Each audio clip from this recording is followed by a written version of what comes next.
I don't believe in strong emotes. I think they should all be purged from the internet. Okay. Screw the emotes. Wow, wow. Wow. Whoa. And Such we extreme. You heard it, Twitch. What? Oh, getting rid of the emotes? Unbelievable. Okay. I'm only half joking. Wow. Oh, you better be careful. You better be careful, as the chat will turn on you. Okay. if they spam the emotes, they won't stop. Okay, they'll just keep doing it, even if you ask them. They'll keep doing it. Anyway, welcome. You know, that was the tea time intro there, guys. The banning of the emotes, the cleansing of the emotes. That is actually a bit of a tradition. Talk about something completely irrelevant, right, for the first 5 minutes of tea time. That's kind of the intro there. I like that, you know. And we kind of continue a discussion we've been having, like, off the stream onto it, so no one has any idea what we're talking about. But hello, everyone. Hello. It's episode 6 of the Living Story. So what a better time to really break out the big guns, okay? And drop some really big bombs. And to be honest, I'm just going to get right into it. So, Deroir, you're on record. You're on record saying, and I quote, okay, "The Living Story is trash." Quote, Actually, Deroir the quote was much longer, but it's a great paraphrase. Okay. What was this? A post on forum? A tweet? What? No. It was live on. It was live. On the tea time. Was this your initial playthrough then? No, it was a while ago. This I is had like some. before. Yeah, a long time ago, I had a real talk stream with Deroir, and that was just something that fell out of that. And so, what I wanted to say is, like, okay, does that hold true? Okay, Deroir, give us your overall thoughts. Okay, are you going to go back on that? Has it redeemed itself in your eyes? I mean, I stand by what I said when I said it, and I stand by the things that went into that, which was not that necessarily everything about the Living Story is trash. It's just that there are some really, really rough elements to it that I just don't agree with. And as with every episode, obviously, yeah, there's good and there's bad, but I actually think they did a really good job with this one. I mean, I'm not gonna call it. So wait, what like garbage, theater of just discussion are we in calling there? it. Are you talking about like narrative? Are you talking about story? Are you talking about like? I was just talking about the overarching piece of content, which was the Living Story as the main content for this game coming out. Oh, frequently. I see. Just as a concept, you mean? Yeah. As a concept, it's too easy. It's too straightforward. It's too, well, I don't know, rewarding without It's really too having rewarding. any rewards. Yeah. I mean, Is that really living? kinda... That's not really a criticism of Living World, though, is it? That's just Guild Wars. An expansion would be the same as True. that. It's not true. The game, just generally. This is a guess, big debate already. This debate, nice. Yeah. Well, no, I pretty much agree that, like, I would rather the game was a little bit more involved, but I think the problem with it is, like, they don't have a baseline of understanding of what kind of player is doing their content in terms of, like, gameplay. There's such a big difference between being a good build and a bad build, and having a bit of information and understanding of the game's mechanics and having a lot. And so there's no middle ground. So they just go for the easy ground, so at least everyone can play it instead of just completely destroying them. Yeah. So I think this all goes back to the game's like fundamentals, like the leveling experience and the stuff that teaches you as you start. That's the only way they'll ever be able to, because then they can actually understand a bit more what their average player is capable of. You know, they can raise the bar a bit, and it can become a little bit more interesting in the moment-to-moment experience, I think. Yeah. This kind of discussion is really interesting because I always find myself in kind of two minds. On one hand, I go, dude, Living Story, what the hell is this? Because, you know, you beat it very quickly and it's kind of trivial. But then if you look at the execution, I actually find myself thinking, you know what, this is actually pretty well done, right? And I'm not gonna lie, spoilers, by the way, guys, prepare yourselves, obviously, right? But I in a way, the writing I thought was a bit meh, like Aurene coming back. I mean, I'm gonna have to say that's not good, okay? But, you know, in terms of the execution, right, the actual story instances, like flying on the dragon, thought that was really cool. Fighting Kralkatoruk, Conjured Amalgamate 2, yeah, that was really cool as well. I love the map. I think it's fantastic. It's a cool event. In terms of the actual execution of it, like, if you look at it for what it is and accept it for what it is and just take it at face value, then you know what, I actually really like it. I think, you know what, this is an excellently well, this is very well done, okay? But then on the other hand, it's like, well, should this really be in an MMO? Right? And then I'd be more tempted to say, well, maybe it's a little bit of a waste of time to devote all of your time into basically single-player content in your MMORPG. Right? That's a little bit odd from my perspective anyway. So it's very, very difficult to even have this conversation, I think, because it's not just a straightforward, this is good, this is bad issue, right? It's a very multifaceted issue that is very complicated to deal with. One thing you just said there, I do think that it's interesting spending so much resource and time on Living World as they do, but not because it's single player content in an MMO. No, I think you've got a point there, but I think the more serious part of that is it's not renewable, like it's burner content. Is that how I think of it? Like I've done the Aurene, flying on Aurene fighting Krauk moment, right? And the discussion about that aside, I've done that twice. I did that once for myself when the patch first came out, second time to get footage for a video. And I'm a very dedicated player at Guild Wars 2. I genuinely don't know when I'll ever do that again, unless it's motivated by like making a YouTube video, which hardly anyone does. So that's what's interesting to me, that they will have spent a long time on that sequence, and then it kind of just evaporates almost, a year down the line. And that's the thing where I start to wonder about the resources. If you rewind the clock to before even Living World Season 1, there's a very different kind of MMO where instead of progressing story really at all or thinking about that very much, if all of their development efforts had gone into like the dungeon scene and repeatable stuff and like the system of dynamic events itself and like renewable things, if they, I guess, leveling as well to an extent, I can say, then you get a lot more bang for your buck. Do you know what I mean from that? Instead of just sort of, and that's something that Living World definitely like I have a lot of respect for the devs there for one reason, in the I think I'd feel pretty demotivated making like really good stuff sometimes, and sort of there's an understanding there that it's gonna come and go, and that feels, and it doesn't come and go completely. It's not like Living World Season 1 levels, right, where it truly did go, but there's something about that just feels strange, Well, so there's a lot of wasted potential. I've talked about this also previously, in that I've advocated for more rewards through the instant content that's produced through the Living Story. Like the Living Story produces so many dungeon-like instances that just kind of goes to waste. Yeah, like mechanics that could easily be elsewhere. Mechanics, bosses, just like the whole Joko fight. Or take the final fight with Kralkatorrik. That could have easily been a dungeon, a 5-player dungeon. It could have. Yeah, the Balthazar fight.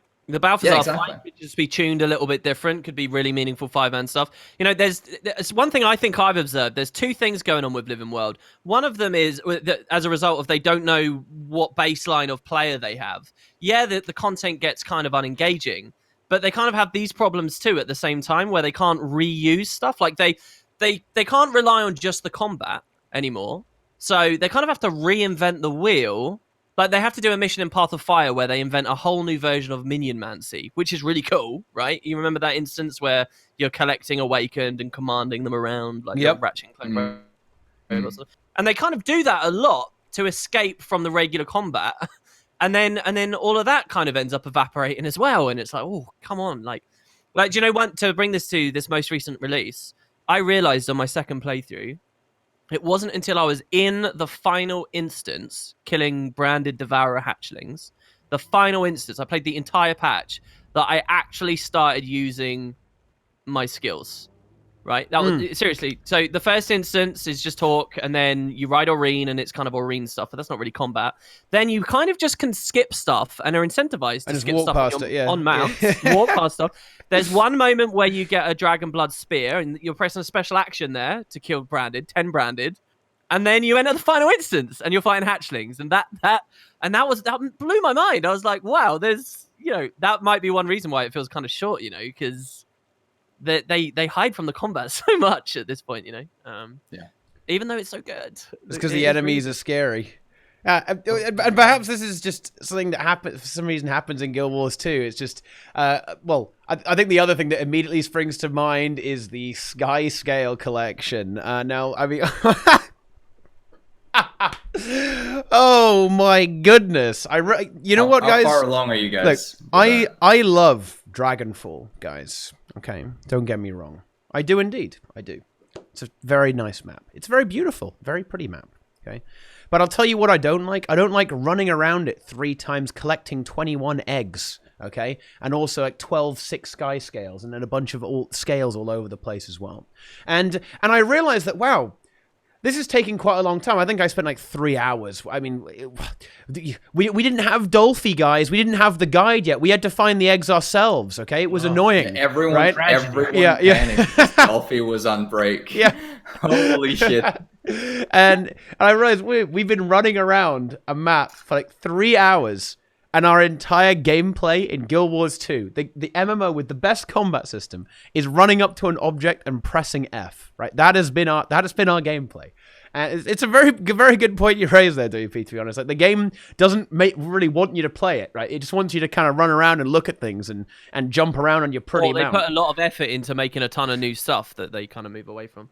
Deroir asked a really cool question there. Can everyone go round robin? How far into the Skyscale collection is everyone? Inks, and then we'll go round. I'm collecting 21 eggs. Okay, so how many time gates is that you've passed? 0. That's the first one. Okay. Zero. No time well, I'm yet. the same. I haven't even hit the Yeah. I'm not that interested in getting it. So I'm kind of watching this like explosion go on in the community. I'm like, yeah, it's all right. You know, it Watch took me the like 2 fireworks. months to get the Nice. war beast. Yeah. It took me so long to get that. I'm just not that interested. I mean, it's cool, but I'm not in a rush, basically. What about... There's no real reason to rush it either, but yeah. Sorry, go ahead. Yeah, I saw someone on the forums, right? And like, you know, they've got this big thread of people who don't like the Skyscale thing. And a guy had a comment saying, oh, it's really bad, blah, blah, blah, blah, blah.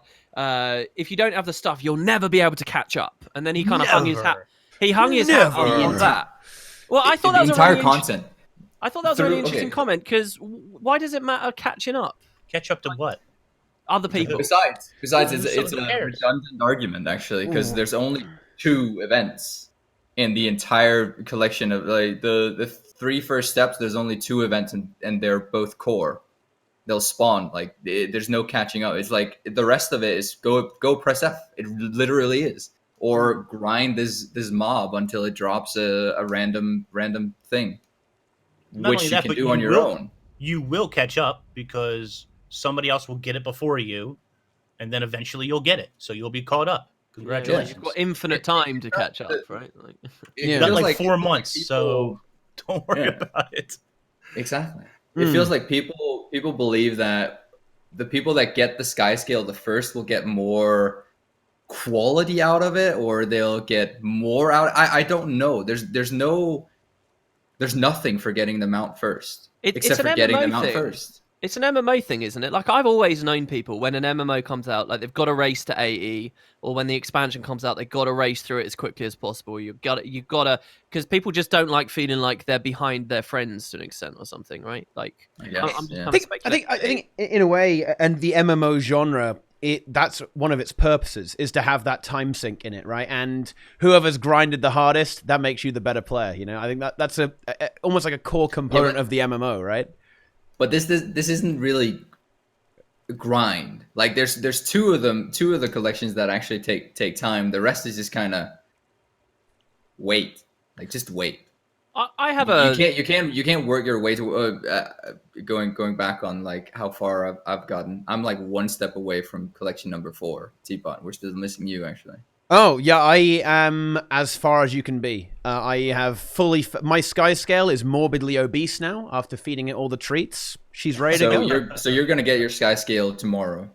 I don't think so. I'm pretty sure that after tier 4, you will get your Skyscale, because really? the 5th is teaching your Skyscale. I'm 99% sure the fastest people will get it tomorrow. Okay, well, and then the final collection is teach it. In around theory, then yeah, I should get it tomorrow in that case, because it's been full. She's been fully fed. She's ready to go. Played with the ball. Satisfied. Had all the treats. Bam. Collection done. It unlocks. The next one unlocks at reset for me, and then boom, I'm in. The time gate has been conquered. Okay. Imagine if there's another massive time gate tomorrow, though. I think how good that. Oh, there might be. Yeah. There might Time gate within a time gate again. That would be great. Yeah, the time gate isn't that bad right now, and I mean I don't really like time gates. It's a bit annoying that you have to wait. It's lazy. It It's could really be what it is. could be worse, right? It could be The worse. thing is, and I'm gonna get worlds first. Nice. the thing is, time gates, like I think that it's obvious why they're used, and they're used not just in Guild Wars all over the place. But I think the problem Guild Wars has is it built itself around that whole respecting people's time and being as accessibility is like one word I would use to describe this game. It like lives and breathes it when it comes to PvE as much as possible. And then to throw time gates into a community and an audience in a game you've created under that is always gonna people are gonna get much angrier with time gates in this game than anything else, right? Because it just seems to run so contrary to the rest of the experience they were trying to deliver, right? And like the idea of the But does it manifest. really?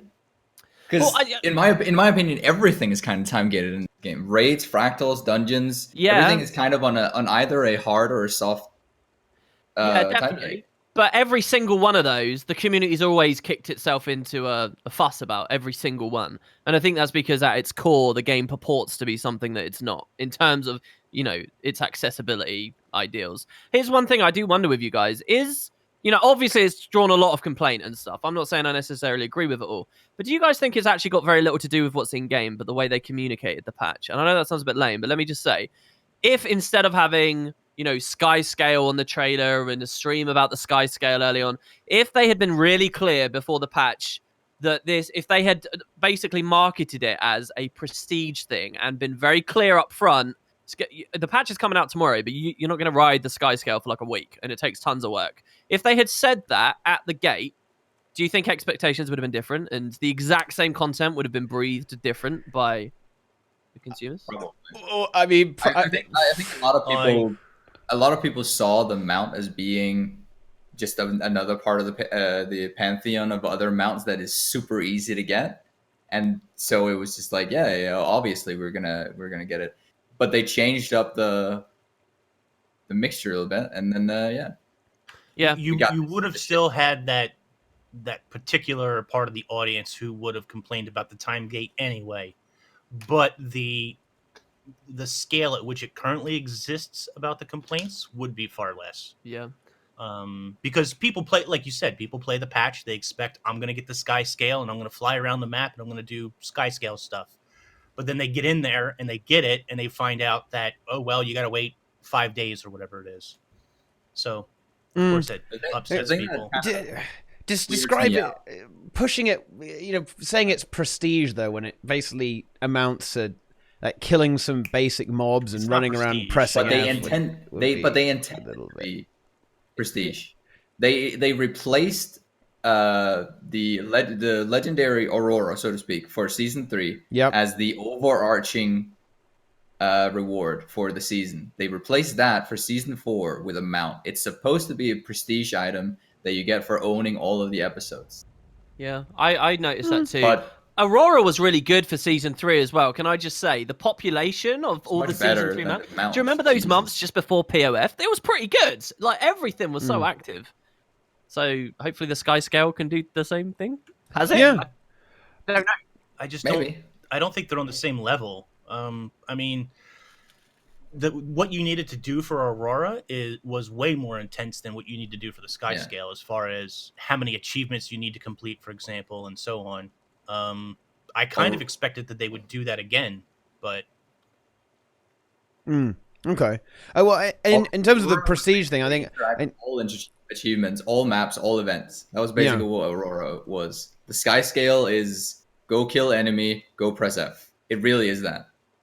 Yeah, and that's something that if I think pushing it on a prestige angle could be really cool. Actually, a prestige mount could be really awesome, I think.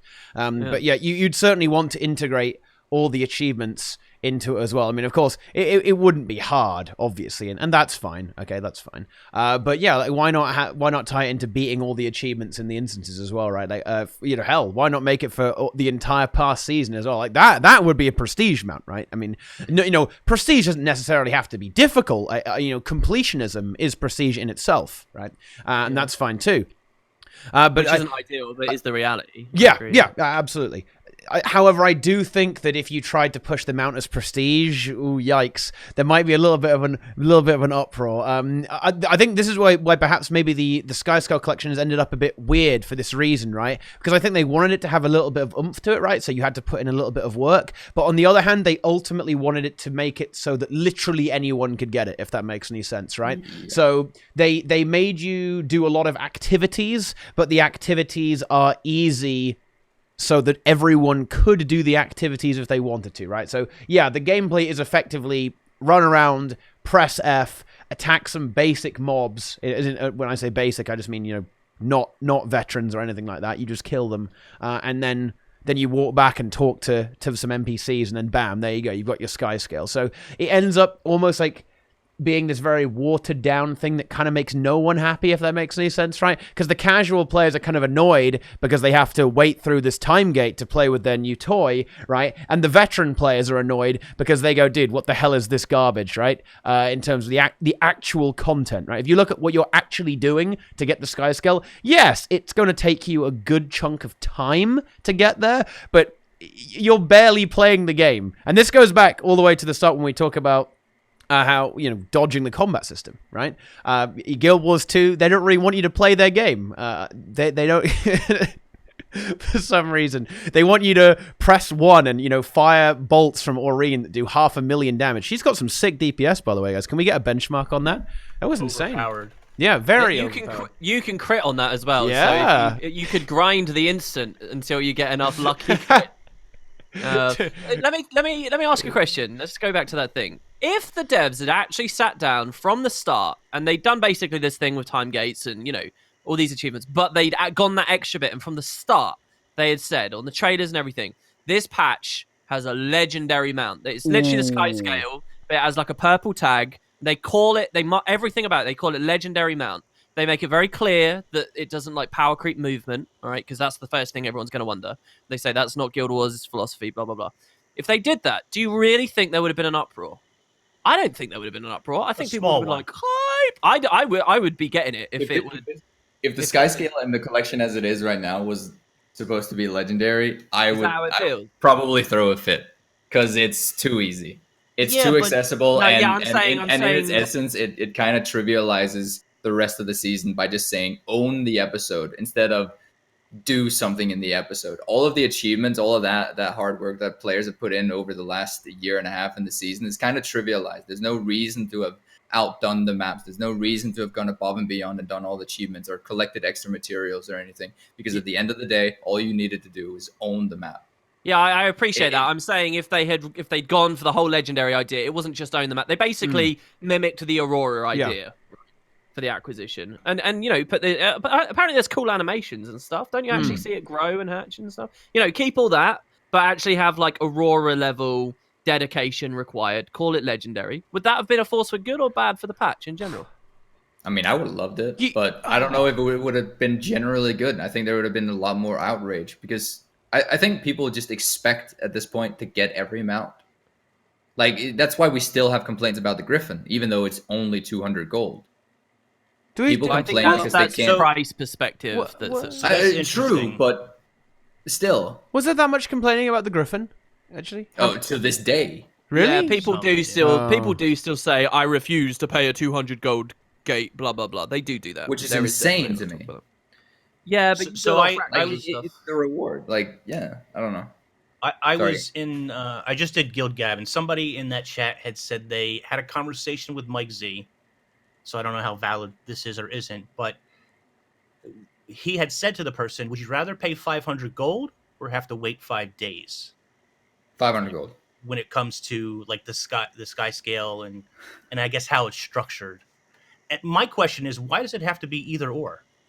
Why does it have to be a time gate, or why does it have to be 500 gold? Why can't you do like Aurora? I mean, I just don't think you need to necessarily have this either or sort of attitude to the development of it. Do they have that though? I was under the impression some of the stuff was TPable, so you could skip. No. It's still time gated. You still gotta wait. I know there are some hard and fast time gates, but there's also some other mini ones, right? Yeah. That the trading post bypasses. So that is a middle ground of sorts, isn't it?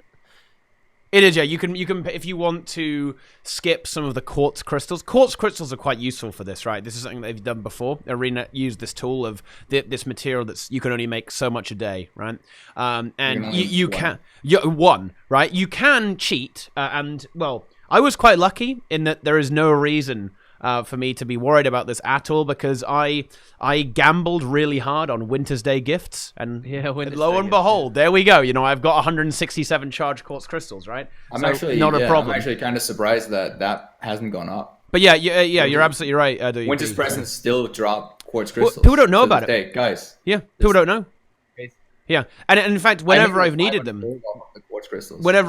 I just buy the presents or the Halloween gifts or the presents and just open them, and then bam, easy game, right?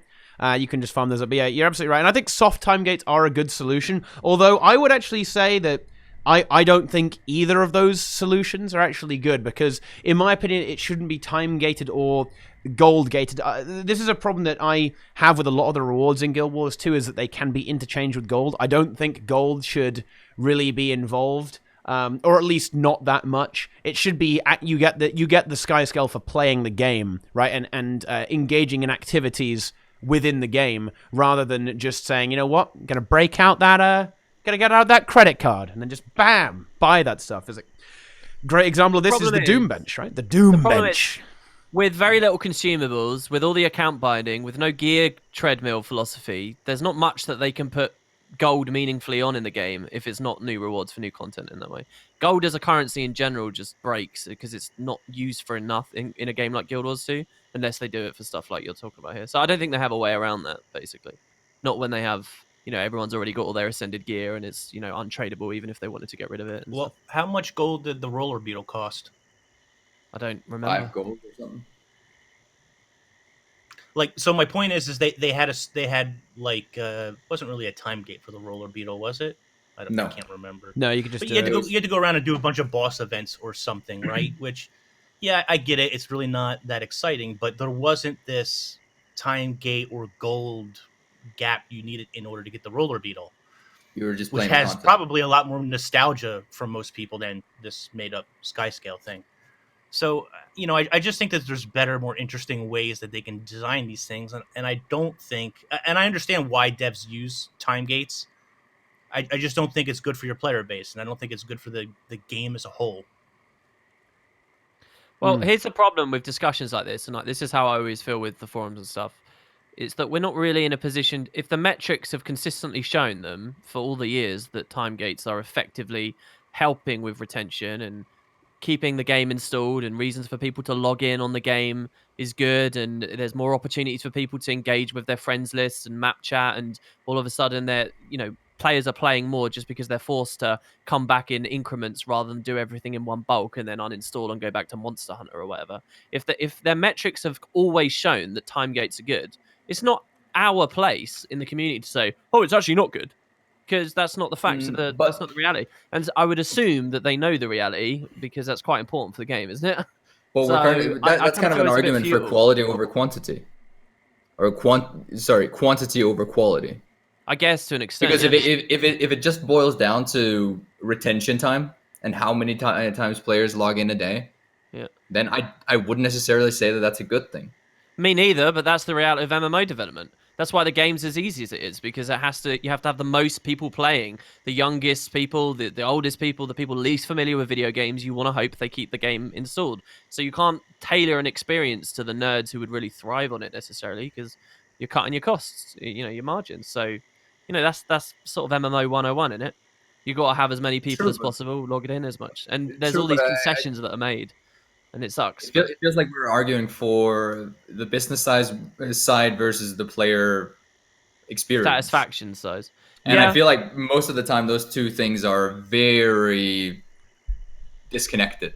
It's time to look at the elephant in the room then. Wait. Is it because there's no sub fee in this game, right? Is that the reason? because they have to keep you logging in, right? They have to generate that retention because they don't have your money yet, right? They want you to buy those mount skins, right? They want you to keep logging in, get that. Oh, you see that? Look at this. We got that new teleport to a friend thing. Oh, look, you can buy that. Oh, look, a boss event, right? A boss event. Look, hey, we're selling our boss thing on the gem store, right? That is that what's going on here then? Like, do you think that the game naturally tends towards this kind of thing, time gating and kind of one-off content, right? Which is what we were talking about, how the story is very much one-off, right? And it's where all the effort goes in. Is it because that the game is free to play, or effectively Living Story is free, right? You don't if you're not a Papega, right? You can get it for no money, right? You just log in, you get it. Even if you don't play the game, just log in, you get it for free, guys. Okay, come on. You still need the box associated with the contemporary season, right? You had to buy Path of Fire to get access to the. But what I would say to the sub fee idea is, I think a sub fee just moves the goalpost. Even if a sub fee gave them a cushier bottom line, and to an extent might have affected the design of some of this stuff, that they would still seek to have the most people actively playing the game and interested in the game. It's not like they're going to just sit on their laurels and be like, all right, that's enough now. They'll keep pushing, and things that mean more retention in a no sub fee world still mean more retention in a sub fee world, which is why you see, sub fee games end up with cash shops and stuff anyway. I just think it moves the goalpost a little bit further up. I don't think that anything actually changes with a sub fee. Why would it? I'm inclined to agree. I don't know. Yeah. I think they would still do it. I would say, though, that a sort of a counter argument to this, though, is they're going to release skins for the Skyscale probably Tuesday or the Tuesday after that. If there is this time gate that people clearly do not like, it's even driving some people away from even bothering with it, doesn't that actually hurt their bottom line more than help it? That's a good. So is it? Here, I'm going to be a real devil's advocate here. So it's an honourable thing they did, right? It's not motivated by the money. It's just good design that they genuinely believe in deeply, and they don't care about the skins. I mean, here's what will actually happen. When you buy a skin on the gem store, it just bypasses Skyscale acquisition. You get it straight away. Perfect. Perfect. Don't even joke about that. As far as I know, though, there's no skins in the DAT just yet. So it'll be a couple of weeks before that. Yeah, they're coming, though. Trust me. They're waiting for people to actually get their Skyscales, because then they're invested enough to buy them. Well, perhaps it would be finally time then for ArenaNet to go where I think perhaps we always wanted them to. What if the Skyscale collection was incredibly easy, right? And you could get it done in just a few hours. And then the collection that we're doing right now, the time-gated one that's a bit more involved, you have to run around in circles, going crazy. What if that gives you a mount skin, right? The legendary mount skin. We were talking about a legendary mount. We were talking about it doesn't power creep the game. It doesn't power creep the mount. Well, what's better at not power creeping something that just makes it, I don't know, have a feather on its head or something like that? Like there you go. Bam. And then only people who have mastered, okay, Living Story Season 4 have the unique, prestigious Omega Skyscale mount, okay? I want the Omega Skyscale mount just to have one extra feather on its head that sticks up. That's the only differentiation. It doesn't get more color unlocks. I mean, I'll take it. Any legendary mount, I'll take it. Easy. Yeah, but any legendary at this point, because that's dead from here on, anyways. But that's a talk for another day. Oof. Ooh, yeah, that okay. We'll get into that later about the legendary. That's a fun conversation, actually. So let me ask this: what was it they said on the forums, and what do you guys think they will actually do? Because they did commit to changing this, didn't they? I can't remember the wording. Maybe that's something to look at. No. They not? They didn't commit to changing anything. They just said a brief update, and that this is what we're changing, and we are looking at things. So they haven't committed to anything fully, especially not the time gate thing. Yeah, that's about it. They changed a few factors for it, so that it wasn't annoying for people. What does that mean? What tangibly are we talking about? What are the factors? They changed the XP, right? They changed Yeah, they changed the XP. Yeah. They removed or they hid, so to speak. They hid the mastery track until you had actually unlocked the Skyscale, so that you could get Spirit Shards, which was a major complaint. And then they changed another minor thing. In my opinion, they're both minor, but for some people, it's massive. and that's about it. And then they said more to come, kind of deal. Like we're looking at the things. That's it. That's it. They didn't say anything specific. Okay. Do you have any There's ideas on what the more to come might mean? it could be the time gates. I think they're going to address not necessarily the daily reset login thing, but I definitely think that they're going to address the quartz crystals. Every single time quartz crystals has been used in the game, they've been changed because there's been such an outcry from people. Every single time, except for the first time they came around. I'm going to be honest. I actually don't mind the time gate nearly as much as the first collection, actually. Am I crazy for saying that? No, the first collection was brutal. I don't mind. I missed it because it's like a 3-hour thing. Even if you're trying to rush through it, 2 to 3 hours. Yeah, the time gate is mildly irritating to me, but what is far more annoying is that you have to run around the same map 3 times, right? And press F on various objects to finish the first collection. The other stuff is really great, right? Oh yeah, sorry, go ahead. I just started 6. I got to find 6 sky scales at that bit. What am I in for? Is it going to get a lot worse than that? Yeah. It depends. It depends if you're doing it with a guide or not. To be honest, like with a guide, it's not going to be annoying at all. But the one that really got me good was the fact that you have to find 21 Skyscale eggs. Okay, and you know how it's currently right now. It's giving you some hints, right? Saying sheltered under a wing, bloody bloody blah, right?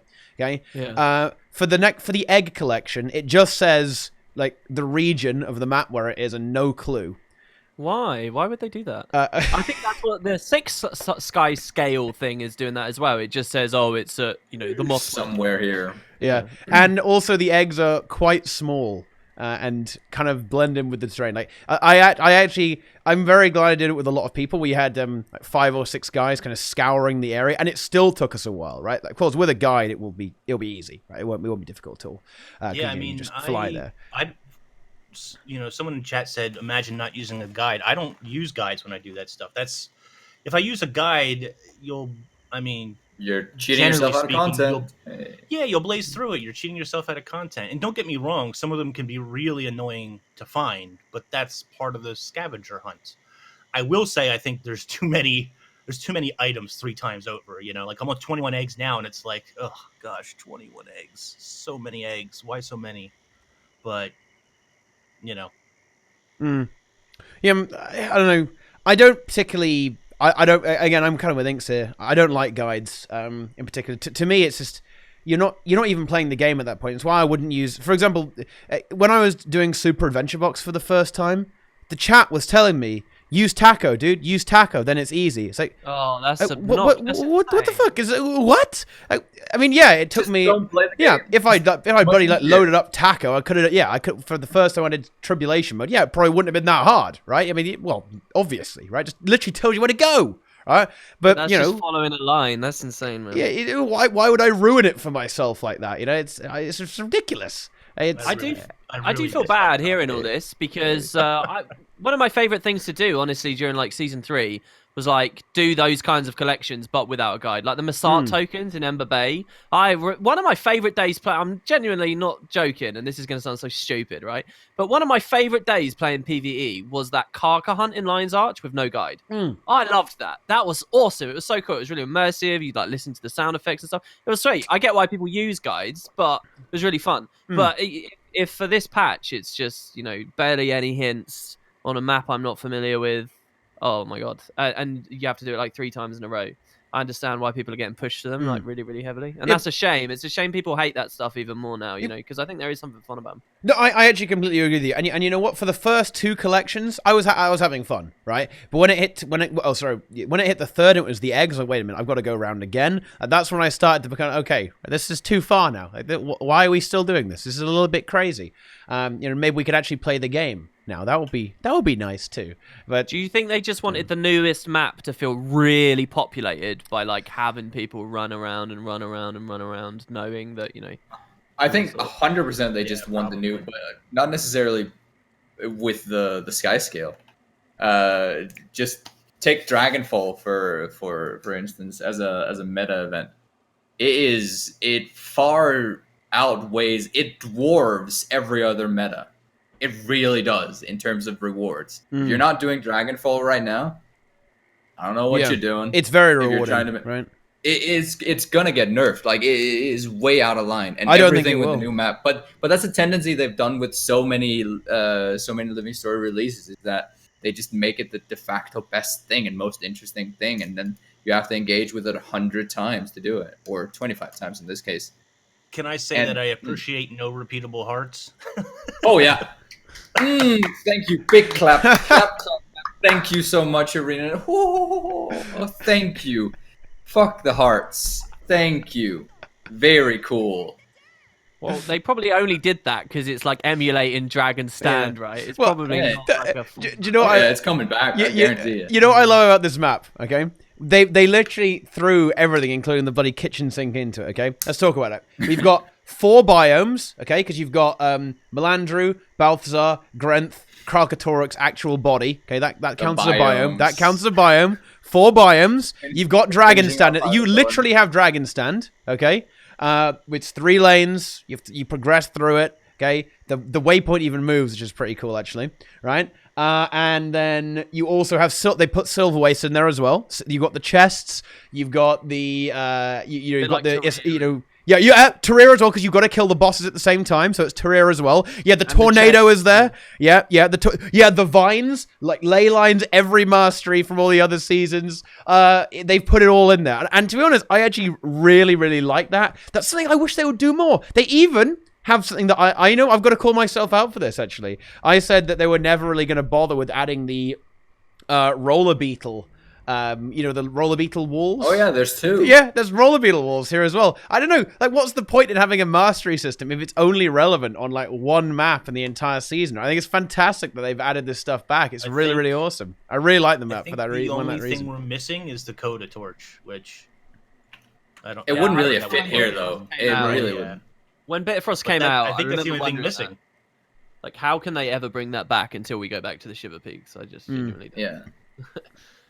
Jormac convert. Oh wait, no. The only thing is, I wish there was, when Kralkatorok gets his bubble shell or whatever the heck it is, covered in cotton candy. I wish there was a branded boss or something that appeared. Like, that's the only thing for me that felt missing at the end, because I've said on a couple of tea times now that I felt like in order to do what I wanted minimum from ArenaNet was an instance with Kralkatorok, an instance Kralkatorok fight, because there's going to be one because of the story, kind of like Mordramoth, which we got, and sort of a dragon stand sort of thing with the mouth of Mordramoth, which we basically got, just missing that last boss. Yeah, and this is it's a gross offense in a lot of ways, because, or at least to me, sorry, not overarching, but it's one of those. It's a clear signal that they have no intent on making repeatable dungeon content or instance content in that sense, because they had the perfect opportunity to actually make a boss instance for players to enter and get rewards from. Like, imagine if the instance where you kill Kralkatorok was actually just slightly challenging. I'm not saying it should be challenging, but like just dungeon kind of champion challenging. And it actually was the one that gave you the armor, or like worked you towards the tokens for the armor. Imagine if that was the thing, and you actually had to do it with your friends, and it would be a fun, engaging MMO experience. But it isn't. It just kind of, we beat the boss as a collective, or we beat the body as a collective, and he hides himself, and then you got to go do the rest of it solo. Well, I think perhaps that this is kind of an inherent problem with Guild Wars 2. I think they just never want you to. They never want to force you to group up, if that makes any sense, right? They always want you to have the option to, because everything you're describing there, if you wanted to do that, you could. There's just absolutely no reason to do so, right? And I think that's kind of one of the core philosophies of Guild Wars 2. And I think a great example of this, let's just do the direct comparison to the biggest, one of the biggest MMOs, World of Warcraft. In World of Warcraft, if you don't group up, you're not going to go very far, right? Okay. Whereas in Guild Wars 2, if you don't group up, you can get basically everything that anyone who groups up can, right? It is very much of the player's choice, the player's decision. So it's always very difficult to have this conversation because technically you could if you wanted to, right? Okay, you know.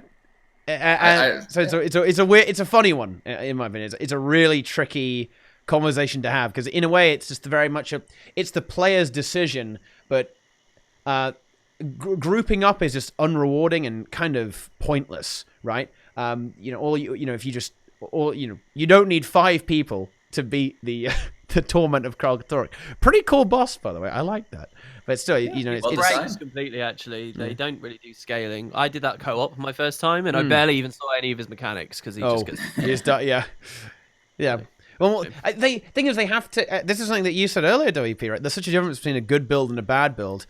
If you're playing Carrion Longbow Ranger, dude, you could be there for like 20 minutes, right? Yeah. But I was just there on my. I wasn't even playing a good build, right? I like playing Staffweaver because I think it's pretty good in open world. You can just like whack everything with Meteor because I like Meteor Shower, guys. Okay, and I basically just one shot it, right? Like I didn't really. He didn't do anything, right? He slammed his hand, and I cast my AoEs on it, and then I've got to. Well, he didn't do anything, and now I win, I guess. And then I have to go off and fight the other boss. So, but I'll tell you what.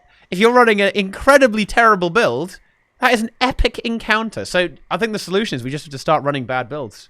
And there you go. I actually have a really, really good story for this. That my second time playing through, I was on a bad build. I was playing. I mean, it was all ascended gear and stuff, but it was on a grieving dagger Ellie. Dagger main hand, that is, so not very good and not much quality of life. What was interesting was it was still pretty easy, but the second boss where you fight the aspect of Morgemoth, that uses the same. I didn't realize this my first time through for obvious reasons because everything melted instantly, but he does use the exact same mechanics as the Heart of Thorns one, right? So the Heart of Thorns one starts in like taking barely any damage, and then you got to like open the rifts or whatever, and then he becomes vulnerable to things. Funnily enough, he's immune to condies at the start of that. Oh no! Which therefore means and because that mechanic doesn't exist in the new patch, he's immune to condies. So it took me ages to kill him because I'm like doing like barely any damage trying to burn this thing that's invulnerable to condies the whole way through. So they kind of screw over any pure condi build that tries that fight will really struggle with the second aspect. Almost, it's actually really it's funny. Quite brutal. That is actually pretty funny. That is actually kind of funny. Like, imagine if you're playing something that does no power damage, like Condi Necro, like Scepter autoing it to death. Yeah, exactly. Like, I kind of like that they have that, but it's kind of bad, probably, right? So yeah, there you go. People in chat had that experience too. I feel your pain, everyone. Oh, the chat, that's good. That's fun. Well, that is an interesting one. Yeah, it is kind of cool. It's very much that the idea of having immunities, resistances, and stuff like that it's really good for RP. I think it's really good for the role playing purpose, and it's kind of been done away with in Guild Wars 2. Right? There's no monster that's fire resistant, right, or water resistant, etc., etc., etc. Which is a shame in my opinion. I like the concept of resistances and stuff like that, but that has kind of been abolished. Like, but yeah, having mobs that are immune to blind, immune to burning, etc., etc., I think is really cool, and it's a good piece of flavor actually. I mean, me too. Yeah. It was a real mechanic in GW1. Oh yeah, like they had damage types. They actually had like 8 or 9 damage. They had crazy amounts of damage types. Like it was insane. No. Yeah, there's like the slightly odd ones like dark damage and shadow damage and chaos. And it's well. I mean, I think perhaps in a way they learn from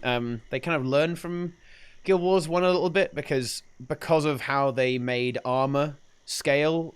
The resistances kind of made a lot of builds obsolete, and you ended up just like spamming energy surge, I guess, and just to one shot everything. Yeah, exactly. Armor ignoring damage becomes extremely potent in the end game content, right? And anything that isn't that kind of gets nullified. So perhaps that's what they wanted to avoid, that sort of thing.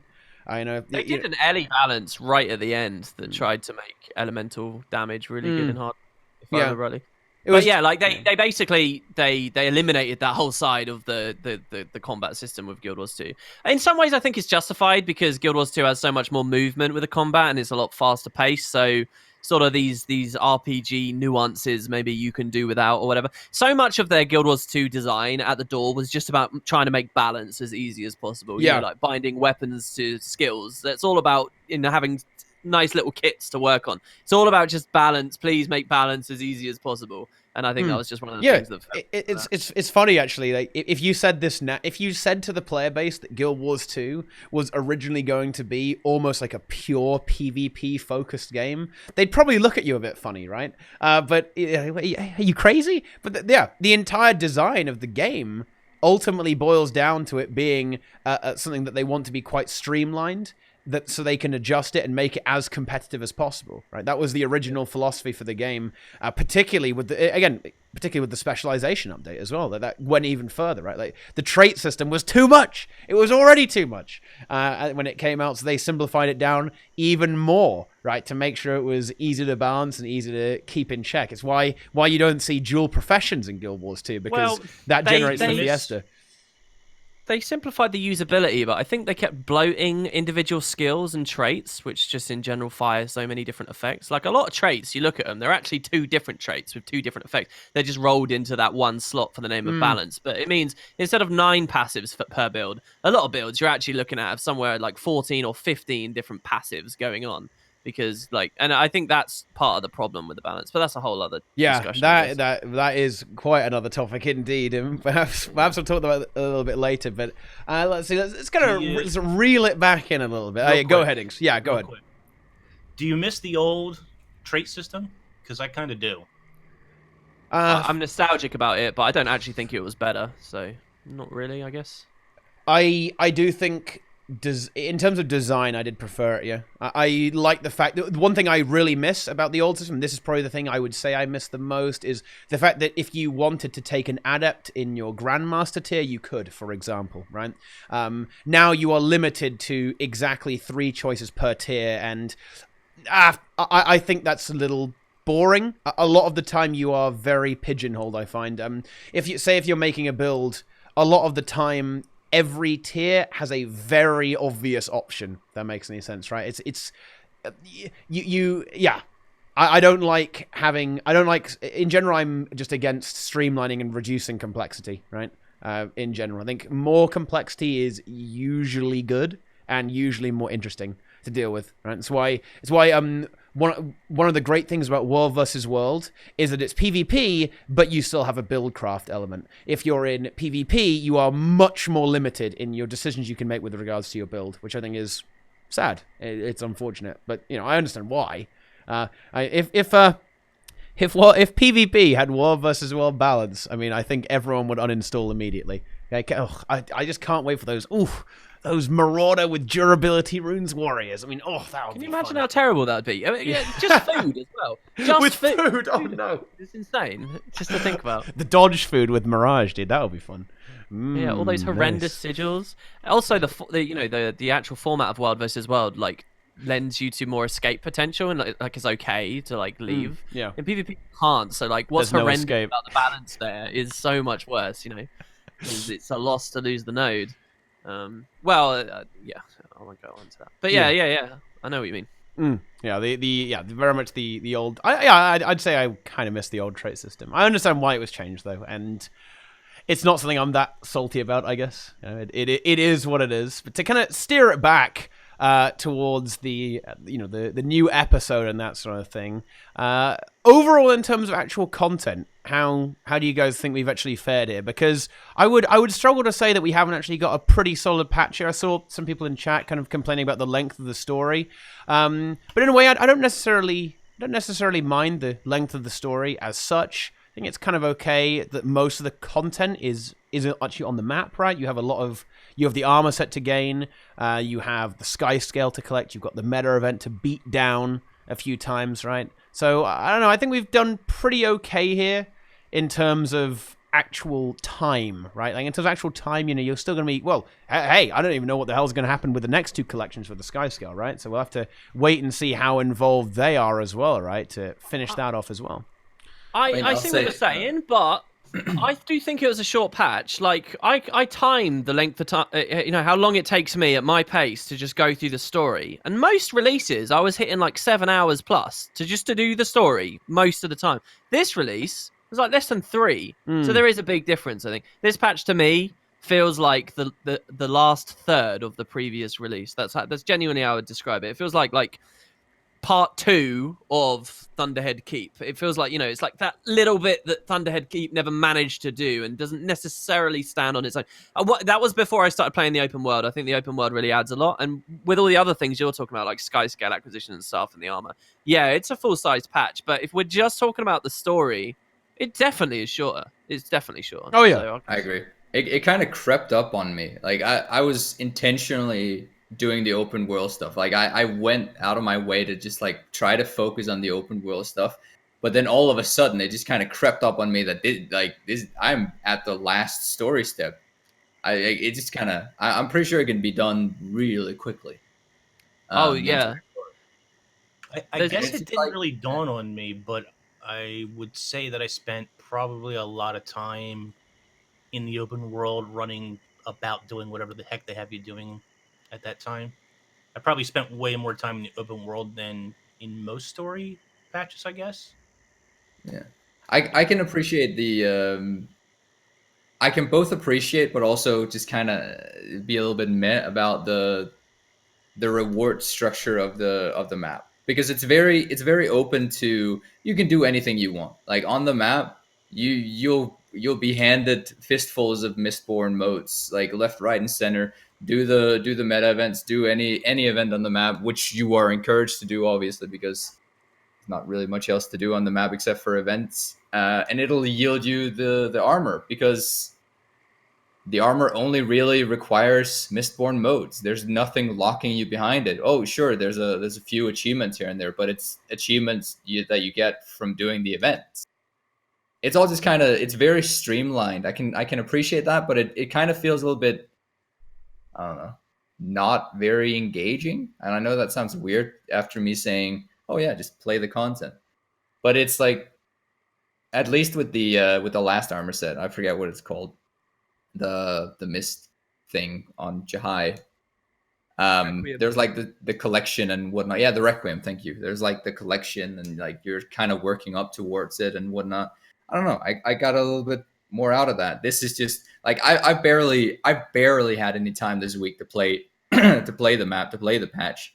I'm done. Like I'm done with basically everything except for the grindy achievements, which is like kill 1,000 enemies, and do 25 dragon stand. I have everything. Like I am, what is that? A stack and a half away from having all armor sets upgraded and not. The map hands you the material, and after you get the armor set, there's no value to it. All the Mistborn modes that's just thrown in your face When you can't be say used the for map is like anything. ludicrously profitable, so what do you mean there's no value Oh, it is. to it? Well, there's that's because I don't really value gold. I have too much gold to really care about it. I care about the exclusive materials or the exclusive currencies. Gold is just it's a no brainer. You get it from everything.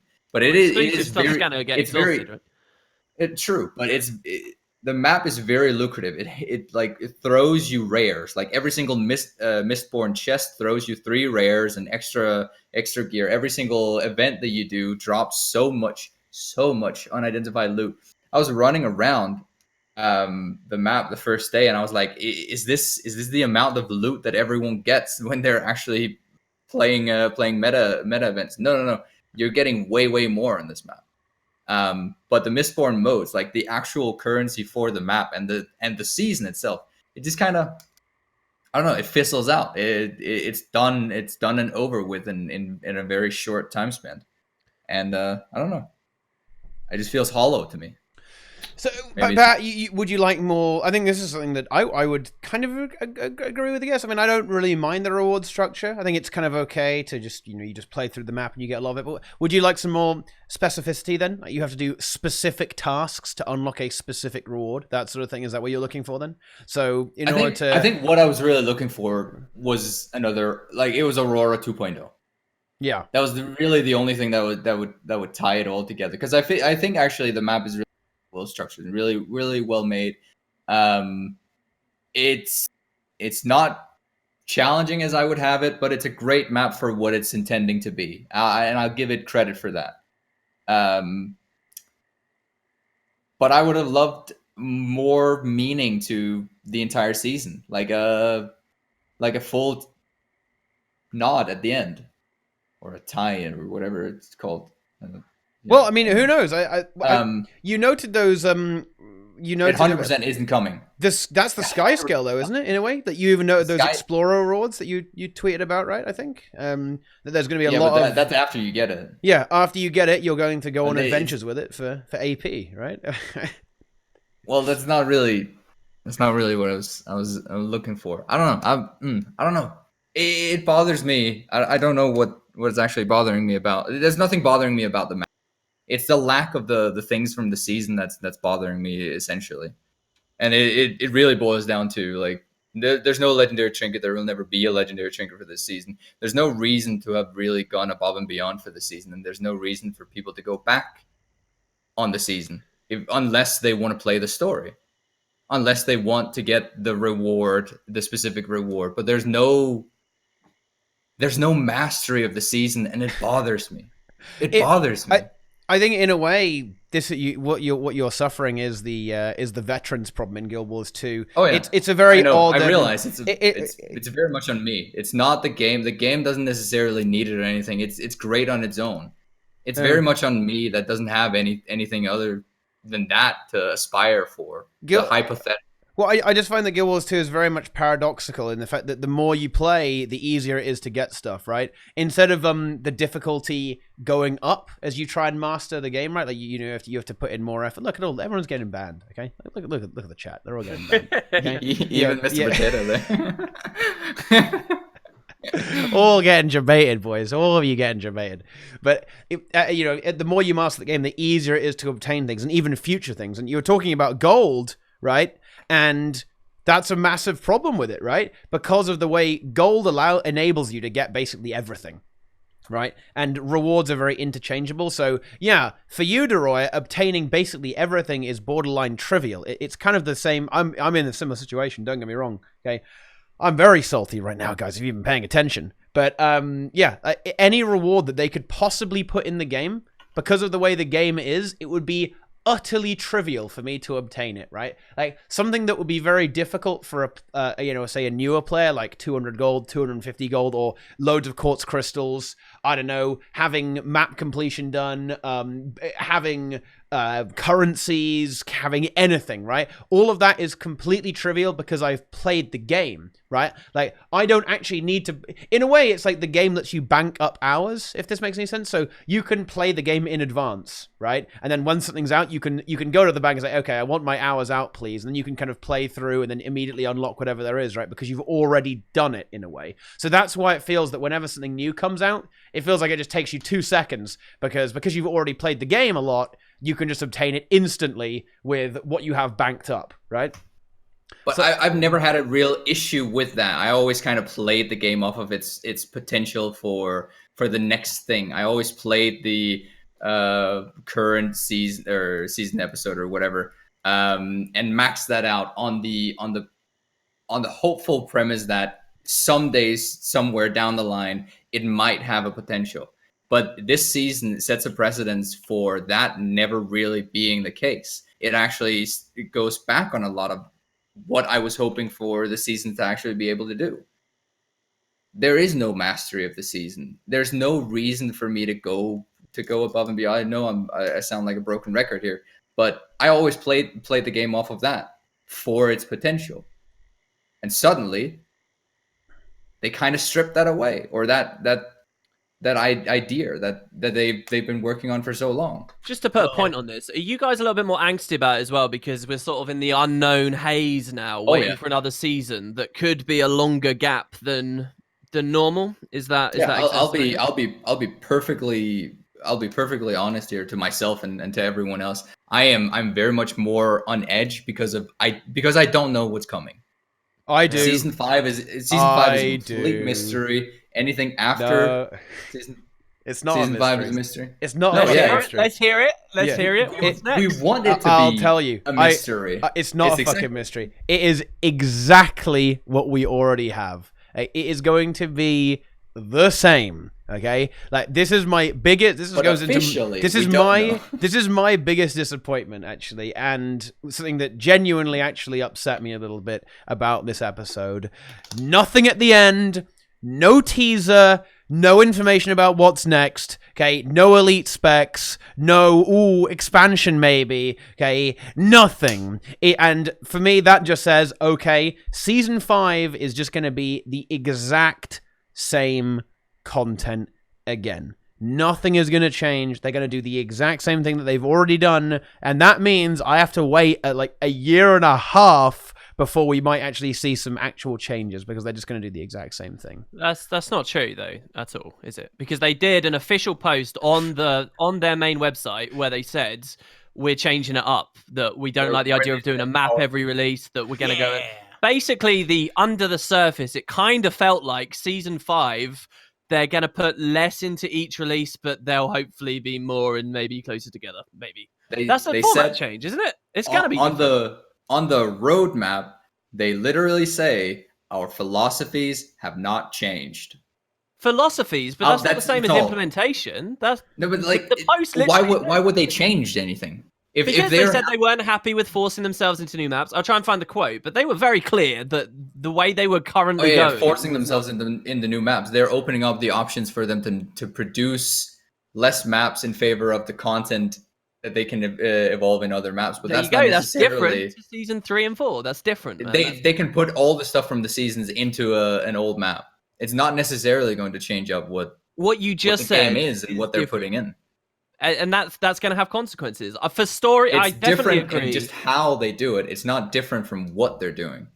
Does that make sense?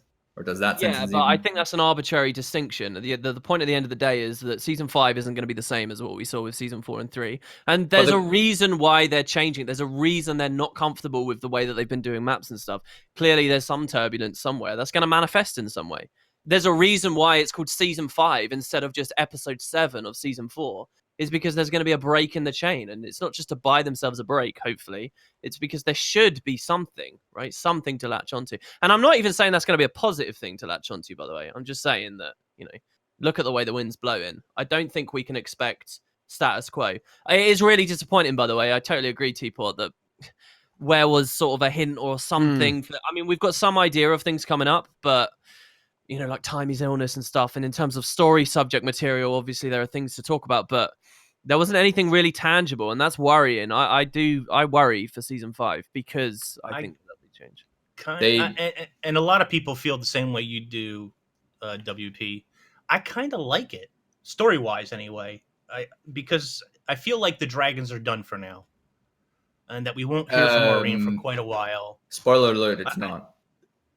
Wait. Did you watch the leak? Did you watch the newest? No. This guild chat. You watched the guild chat on Friday? No, I didn't. What happened on guild chat?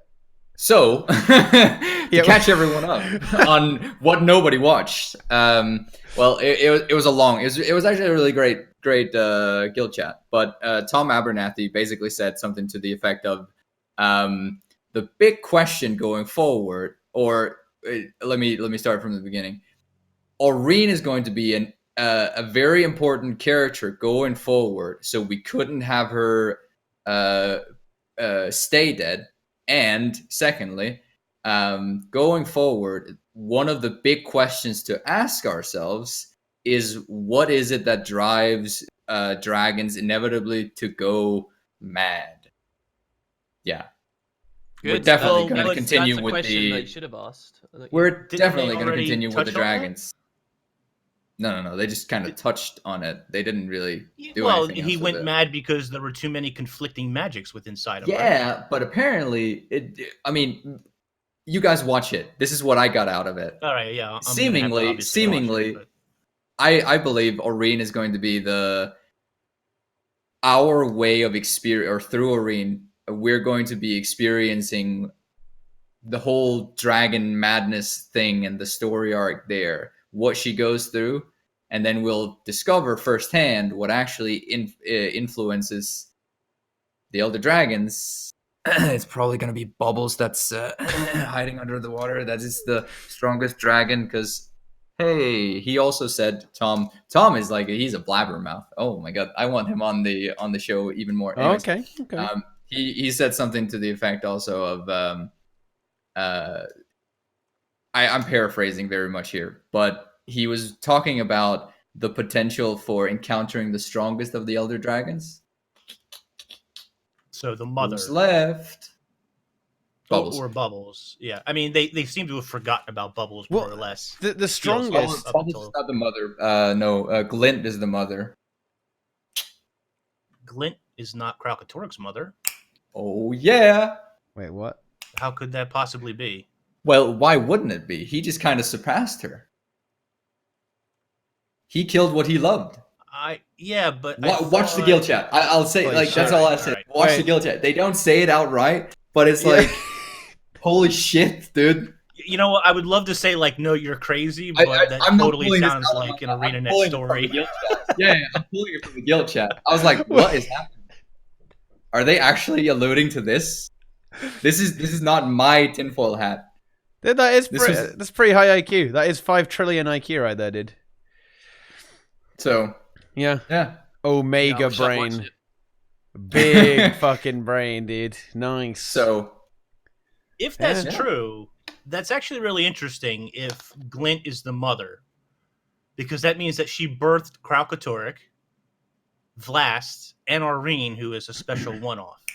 She's just popping out legendary dragons left and right. I mean, but did she birth then all the other dragons? Well, I guess not.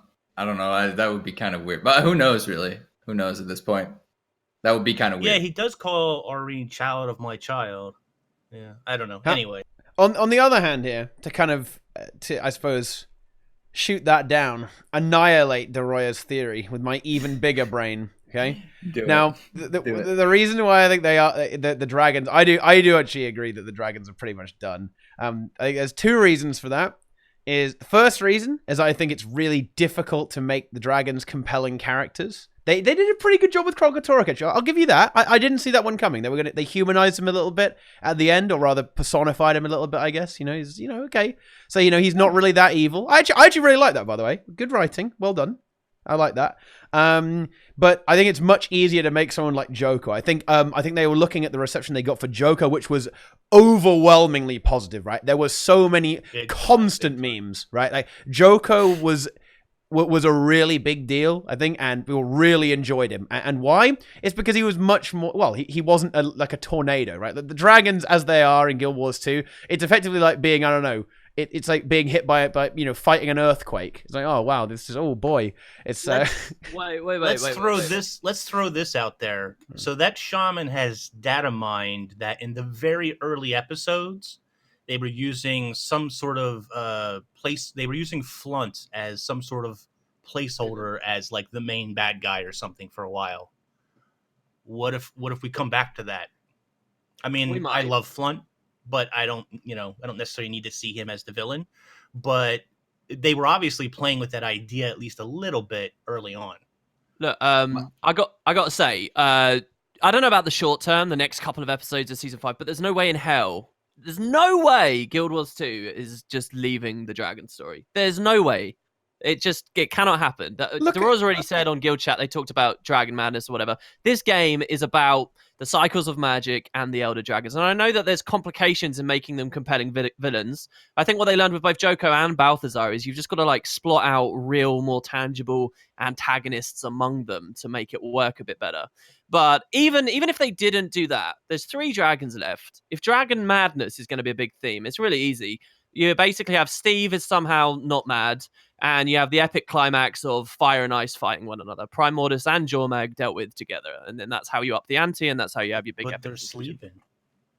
Well, for now, but there'll be some contrivance that can wake them up. I'm not saying it's not. Arena's just gonna fly over, blast them real quick, and look at the episode. Gorick and Tommy build a stereo, and they wake them up. Look at the ending, right? The most this episode will be doing is saying that we're moving away from the dragons for the short term. We'll be like in a season 1 kind of thing and can I just remind you, season 1 was so like directionless. It was awful, right? Just moving away from, oh yeah, we won't deal with them anymore. We'll just deal with this random new Sylvari. Yeah, that was a cloud fiesta. That was a lot of that's implementation issues, but yeah, season 5 might take a bit of a look to the side for a second. But there's no way this franchise, as it's not franchise, just Guild Wars 2, is permanently looking away from the Elder Dragons. They will be dealt with by the time it's done. and they'll save like Yeah, certainly. I don't think they're going to look away forever, but I wouldn't be surprised in the short term if we step away for a little bit. Yeah, you Maybe get into not, these but- amazing. There's these really cool conversations you have when you think about this, because it's like, okay, how do they sync the climax of their story in the end, the conclusion of the Elder Dragon arc, with the end of the MMO? Like, what? Like, the idea of the MMO is to keep going, so then how do you, like, pad it out but feel like we're all... Do you know what I mean? It's a really weird idea to, like, how do you... As soon as you do that, I think it's quite simple. It maybe this is considered bad writing, but I think it would work. You just go to a new region, right? It's like Pokemon. You just go somewhere else. I mean, look, I think particularly Cantha would be very easy to execute this in, because what's been going on there, right? Like, we know, well, where we left in Guild Wars 1, right? We know that the Minister of Purity, it's getting pretty intense over there, guys, right? It's getting a little bit fashy, as we say here, guys. Yeah, just a little bit fashy. So that's obviously developed. What? That's such a horrible word, right? Yeah. Fashion. Yeah. The Jade Sea is doing its thing, melting, and because Shiro's running out, he's not done anymore. Now dude, when we go over there with Rev, they're gonna freak the fuck out, dude. Holy shit. Okay, when we go over there, I want to go. Maybe to they the already have their Char own homelands. ooh, I want to go to the Char homelands. I want Cal to be a thing. That's the next expansion. Let's make Inks, it happen. I think you're bang on, because speaking of the world of mining, remember that 2 map changes have happened over the past year. One was Blood Legion Homelands. Nothing's manifested just yet. It strikes me as it would make quite... The epilogue of this episode was quite light, so it would make sense for me if maybe the early Season 5, we sort of go to the mountain range where he came from, and we're sort of Char Homelands. I think that's a good idea. The other one, of course, was that map change around... the Mirror of Lys and near this hidden city of Adashim, which I'm pretty confident has to be to do with a raid, right? Very Whenever that likely. comes. Because we know that the Kadim story is the follow up. The raid is going to be the Kadim follow up. And what is Right, Kadim? so- He's a djinn. So there you go.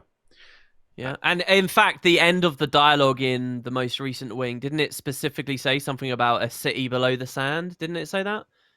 I'm pretty sure that was written somewhere in there, and obviously, the hidden city of Adashim. Well, that would But, make a lot of sense. Yeah. So, but the Char Homelands for main story, I think that could work quite well. And also, the Char have this beautiful capacity to be antagonists, especially Blood Legion Char. I mean, come on. If they write them, how I hope they do.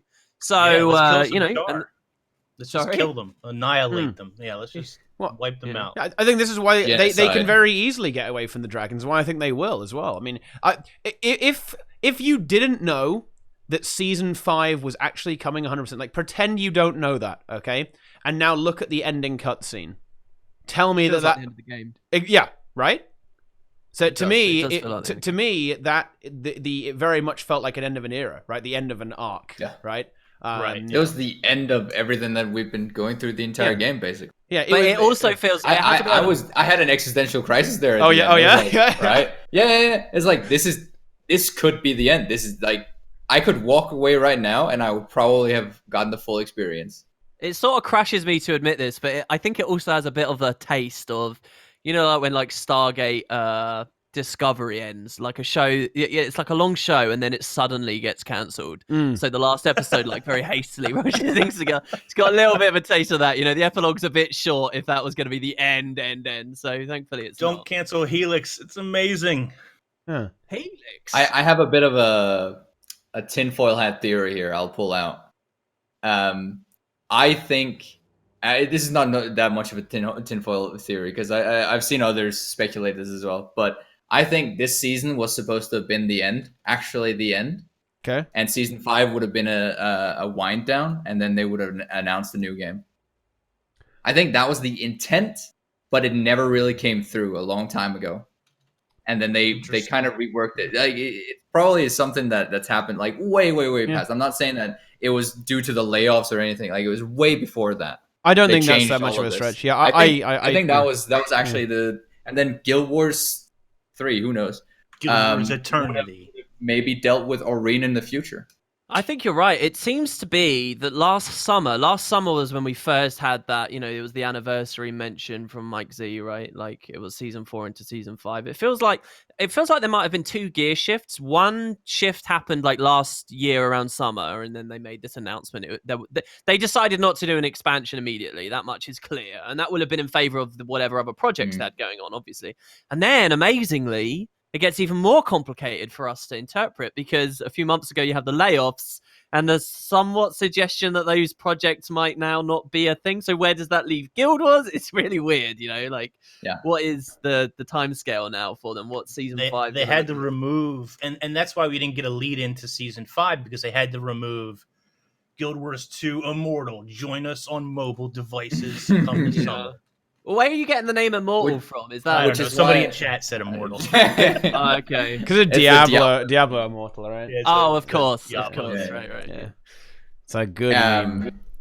That's why I find it funny when they talk about on the guild chat, they talk about the future of the story and that they're not done with the story and there's more story to come and everything. They never really tie it into Guild Wars 2. They never say that there's more to come for Guild Wars 2. And I know I'm being nitpicky here, but I don't know, man. Tinfoil. I feel like if they were doing I'm that, investing. they would have. I just feel like this game is the arc that encapsulates this game. Like, what do you click when you load up Guild Wars 2? What do you click? You click a dragon, all right? Like, that's the icon for the game. It's about the dragons. I feel like if they were really going to end things, we would have seen more momentum on the Prime Orders, Jormag, Steve triumvirate, as they really would have wanted to wrap everything up for whatever's next in the franchise. Which, yes, I saw some people saying in chat, a Guild Wars 3 or another product in this lineup, this franchise, I think could really do well looking at the Guild Wars, maybe set it 200 years before the first game or something, and actually focus on that a bit more. Can I address something in chat real quick? I obviously can't see the actual tweet, so I appreciate Mike linking the thing, but there's a very remarkable tweet here that says, when we spec'd out the season, we didn't know if it was going to be the last one. So we had to construct the story in a way that could feel like a satisfying ending, but also leave things open for another season. What? That's abominable. That was Jessica Price that tweeted that. Yeah. That is grotesque. Yep. I can't believe she would say that publicly. She causes so many ripples. I'm not sure. Wow. Yeah. I wish I could read all of this stuff. I don't think I don't think she's a blatant liar. Someone said take anything she says with a bucket of salt. She definitely has motivation for what she says, but I don't think she's a liar. No, neither do I. Nothing indicates that she's a liar. Like all the way through. She just doesn't like rando ass exaggerating and whatnot, but she's not a liar. That's I'll give 4 her days that. old. Have any of you guys seen that tweet? I haven't seen. No, I haven't. I just saw it now because I can't see it. I'm But I'm hoping people will send me stuff because I can't see it. If there was ever evidence I'm a failure, I feel it's not having seen that tweet for 4 days. That's an insane thing to say, isn't it? Yeah. Oh my god. It's mind blowing. It does explain a lot, right? It really does. It does explain. People have done well to suppress this, then I guess, and now it's just being signal boosted by this stream. Yeah, there you go.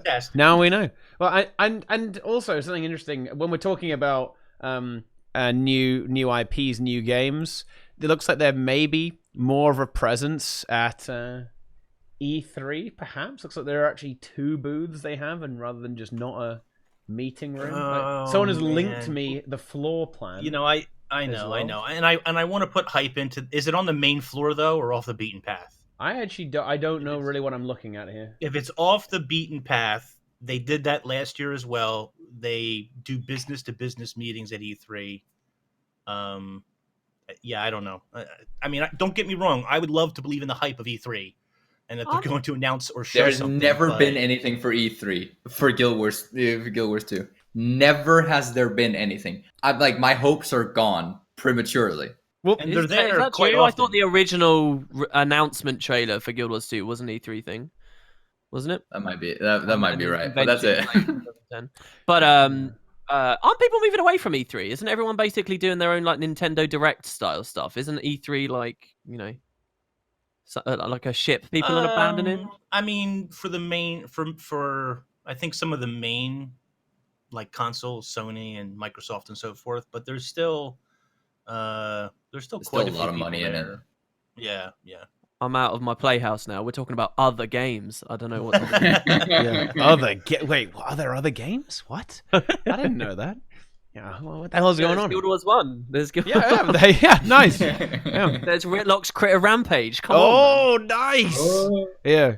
Hard stuck Guild Wars 2. Exactly. That's us. We're all hard stuck Guild Wars 2. Feels weird, Feels man. good, man. Yeah, it feels good, man. And I know, I really want to believe that. Thing is, I'm an idiot, right? So I will get hyped anyway, even though I know I shouldn't. It all. Right? Yeah, I want to believe, right? I want to believe in the Guild Wars 3 dream, if that makes any sense. Yeah, I want, oh, wow, let's go. And hey, we say there's never been an announcement for Guild Wars 2, but you know what else hasn't happened, Deroir? Guild Wars 2's been on the back burner for like 2 years now, okay? Basically, like, they just kept that on the down low, but yeah, that's basically what's been going on. So, hey, maybe that and you know what we've never had before for Guild Wars 2, Deroir? Marketing, okay? Yeah, any at all. And now we actually have posters and shit up in various cities for people to look at. There you go. Boom. 11 million strong. I find that so odd. Like, I don't know. It seems like such an odd timing. I'll hold my judgment, obviously, because I don't think it's my place to really comment on the marketing there. But I find it to be such an odd timing to do so many years later. I don't know. Maybe it's just me, but I'm waiting. I'm waiting to see what they. You can't get in your head that the game is like over the hill or whatever. That's the whole point. So you know, any time to start doing marketing is the right time. Some of these MMOs and their lifestyle experiences that have been live for years, and they accelerate their populations, and they build somehow years later, and there's no reason Guild Wars 2 can't be the same. So if they start marketing now instead of 6 years ago, obviously that's lamentable and a bit of a an unfair way to reduce the whole story. They're doing a giveaway right now. Turtle Beach, yeah. They've reached out to everything. Didn't they have Herbies advertised? Yeah. There was like a burger with the eternity through it. yeah. There was. I saw that. It was great.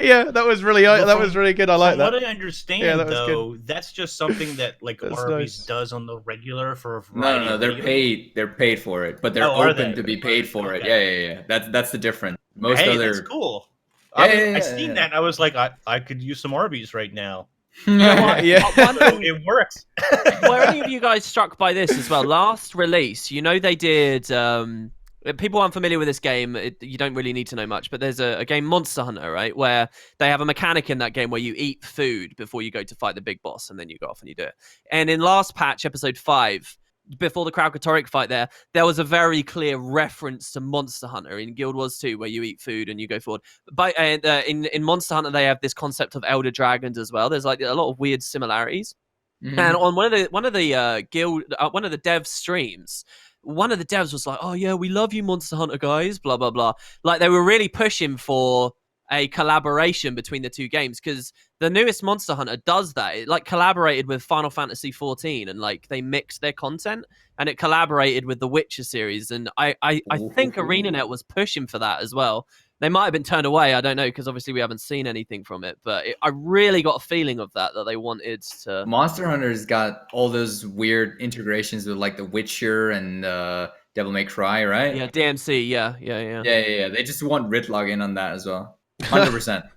Yeah, that would be pretty cool. I might play it if it had Ritlock. I don't know. I mean, it seems like a really cool game. Yeah. The thing they did with The Witcher was pretty cool. You literally play as Geralt, and like and they borrow the same voice actors. It's like not tacky. It's not poorly done. With the Final Fantasy 14 thing, they borrow the user interface from the MMO and put it in. It's pretty cool.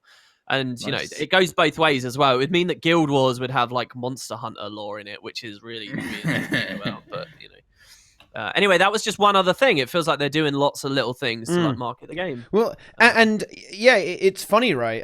I think there was a thread on Reddit where people were saying, "Oh, it only took them like 2 years and like layoffs to start doing this." And then the head of marketing, he hops in and he says, "No, actually, we've been planning this for ages, right? We've been planning this marketing for a long time." So it's like, wait, this is where you start to get your tinfoil hat on, right? Like, okay, why now, right? Like, why now? If it wasn't to do with the layoffs that they've just started to market the game now, all this stuff's coming at the same time. You know, you can get a burger in Guild Wars 2, you can get a fucking headset in Guild Wars 2, you know, you can win a car in Guild Wars 2. I mean, what's going on here, right?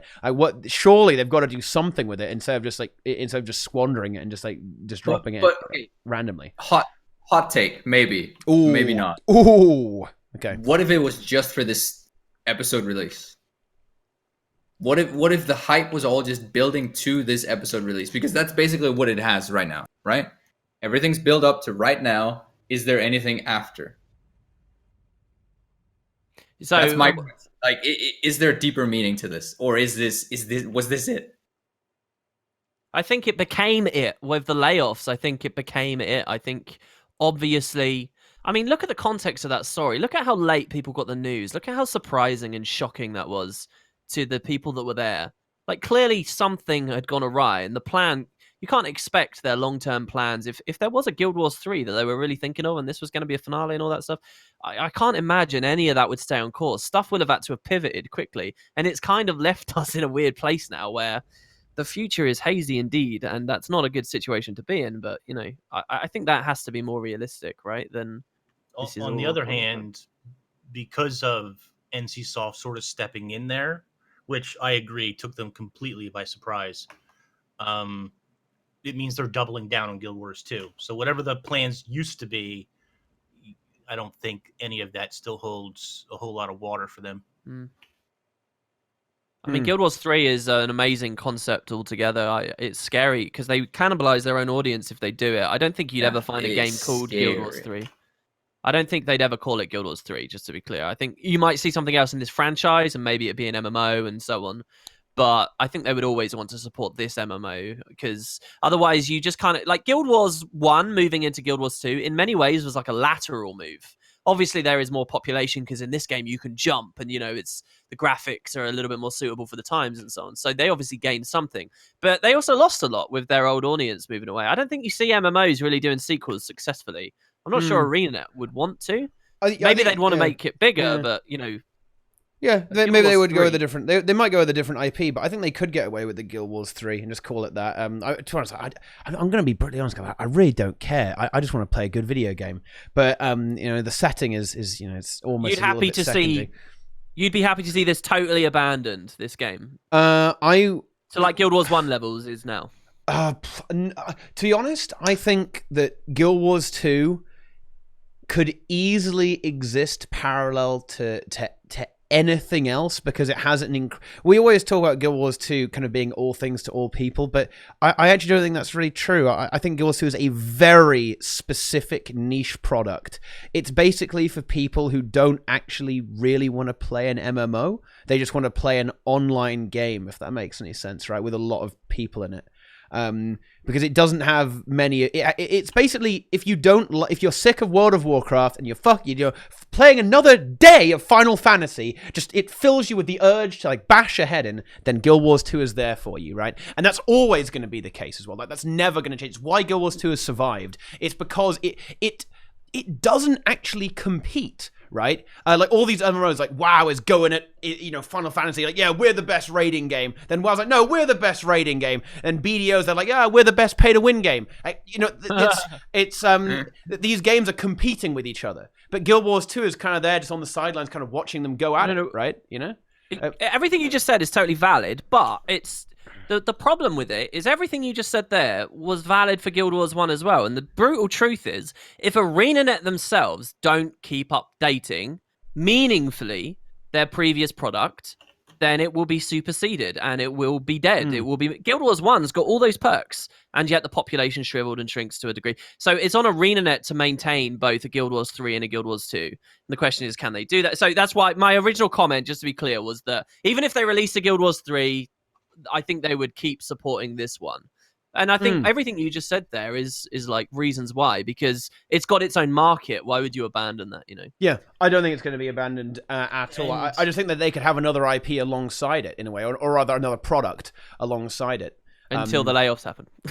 Well, Yeah. I mean, layoffs happen, right? But if they they release something that's really good, say an expansion that does extremely well, because of their new focus, or maybe they have a new IP that generates a lot of interest in their company. Hey, you can always rehire people, right? I mean, I don't want to be callous about it, but They already did rehires. If you're making that money, then you can go back to expanding your company, right, and expanding your operation. So here's the thing. Yeah. Here's the thing that might tie two discussions from today together. Ooh. What if the whole Skyscale retention thing and the time gates is they're thinking, well, look, if we want to, have our cake and eat it too, if we want to support multiple games, we need to find a way to implement content in Guild Wars 2 that keeps people playing for longer with less effort. So let's start slowly boiling the frog with time gates and up the ante on them in season 5 and so on. You're so just that, making me sad now, right? our Guild Wars 2 skeleton crew can continue to support the game to a greater capacity while we move on to Guild Wars 3 or whatever it's actually called. And so. Well, and I think what you're saying there is might have been what they were attempting to do with whatever they were working on before the layoffs. Leave that skeleton crew on to keep producing living world type content while they release this new IP or whatever it was going to be. I mean, it's sad, isn't it? It was a Jessica Price tweet again, wasn't it? Where she said the whole point of the season was to continue losing employees working on Guild Wars 2, but make it look like it wasn't. Isn't that like something she said, quite blatantly? Yep, So, exactly. They're funneling off devs to the other projects, animators and so forth. No. I think what I would say is about Guild Wars 2 is that in a way I think it actually requires very little effort to maintain it, though, for the exact reasons we're describing, that the niche. I think that the players, the majority, the way that more veteran players talk about Guild Wars 2, I think it would be fair to say that you might think it's the apocalypse, right, and that the game is on its last legs.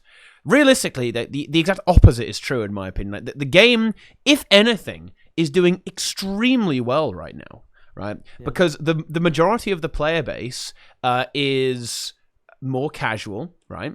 And I think they're extremely happy with the content, right, and how the content is. They're very happy with the game right now. And I think that goes for, I want to say 95% of the player base. I'd even say more than that, maybe, if I was, feeling a little bit of a memer, right? I would go even further than that, right? I think the game is doing very well and people are very happy with it, which is why I don't think it's crazy difficult to actually maintain the game and keep producing the content, right? And then that's why with Guild Wars 3, I don't know, maybe would they want to do something like this? Then I don't think this. Maybe they would actually try and go a little bit further and actually compete on the MMO. If they wanted to make an MMO again, they could do a single player game, to be honest. Like, who knows, right? We don't know. It could have been they could have been working on one. Again, we don't know.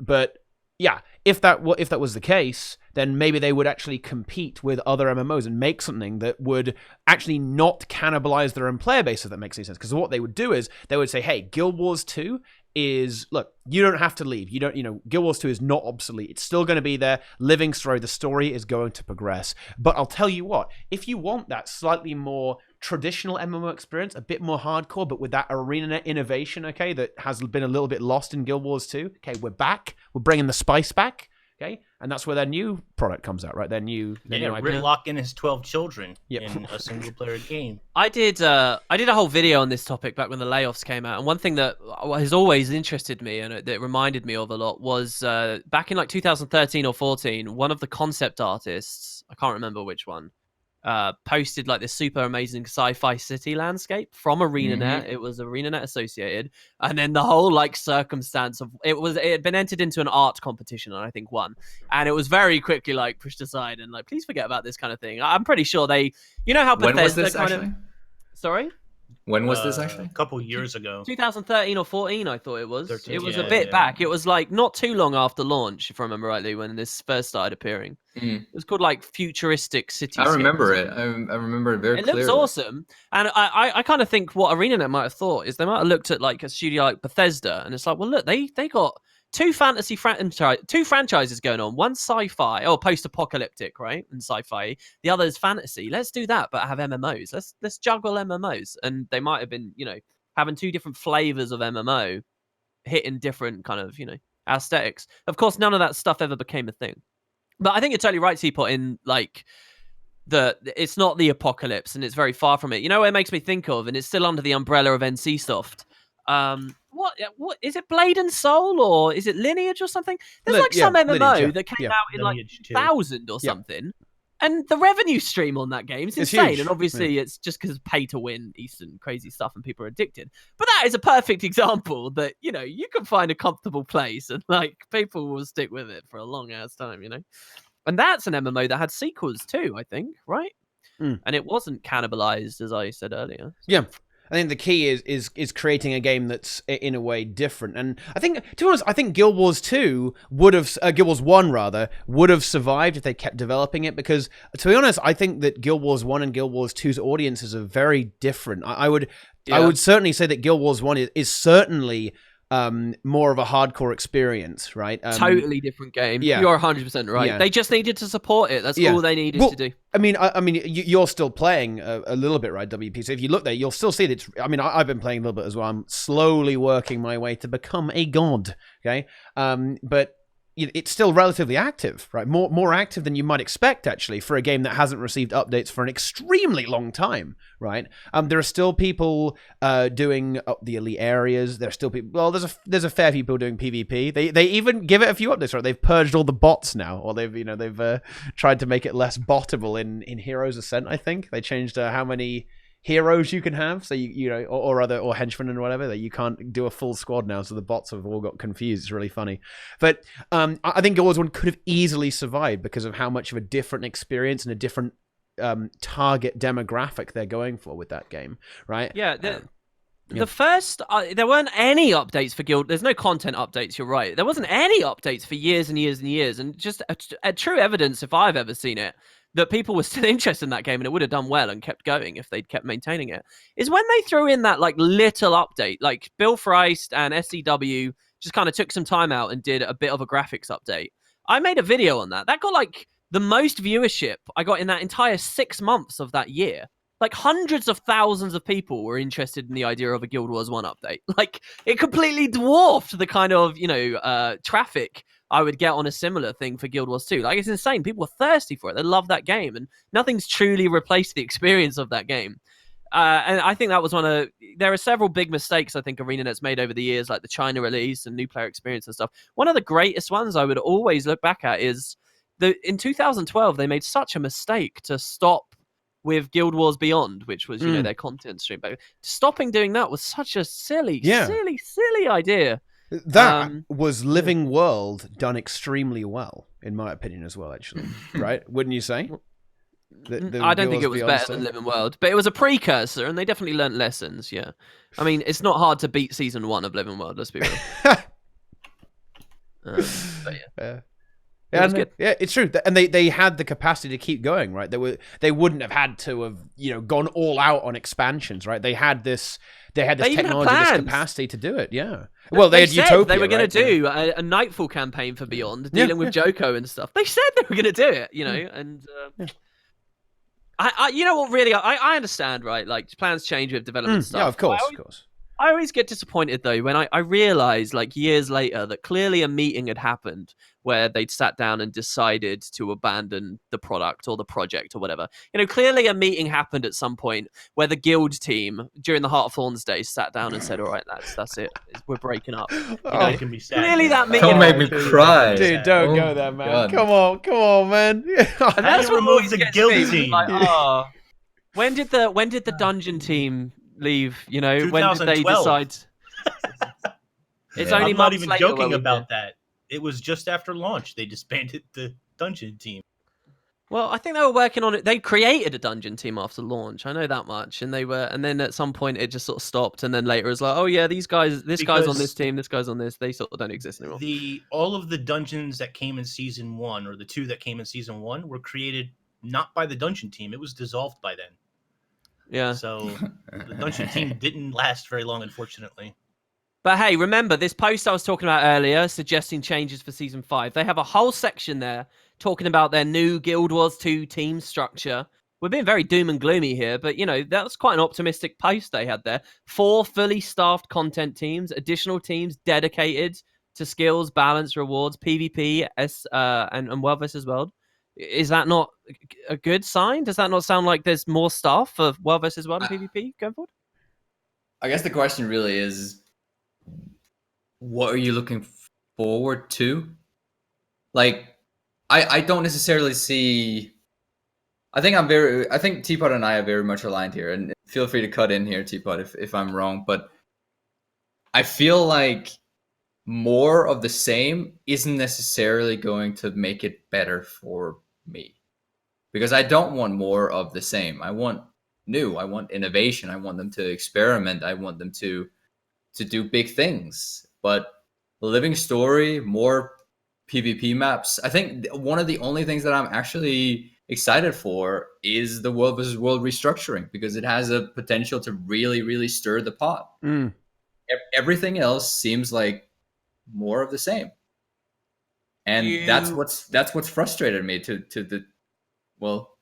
I find your perspective really amazing because, I mean, how do you feel about the Heart of Thorns era where content and ideas and platforms for stuff kept coming in the game and then being wholesale abandoned in the name of experimentation? How do you feel about that? That, to me, they got burned for experimenting. Stuff like Super Adventure Box exists because of experimenting, but stuff like a Super Adventure Box is also unfinished because of experimenting.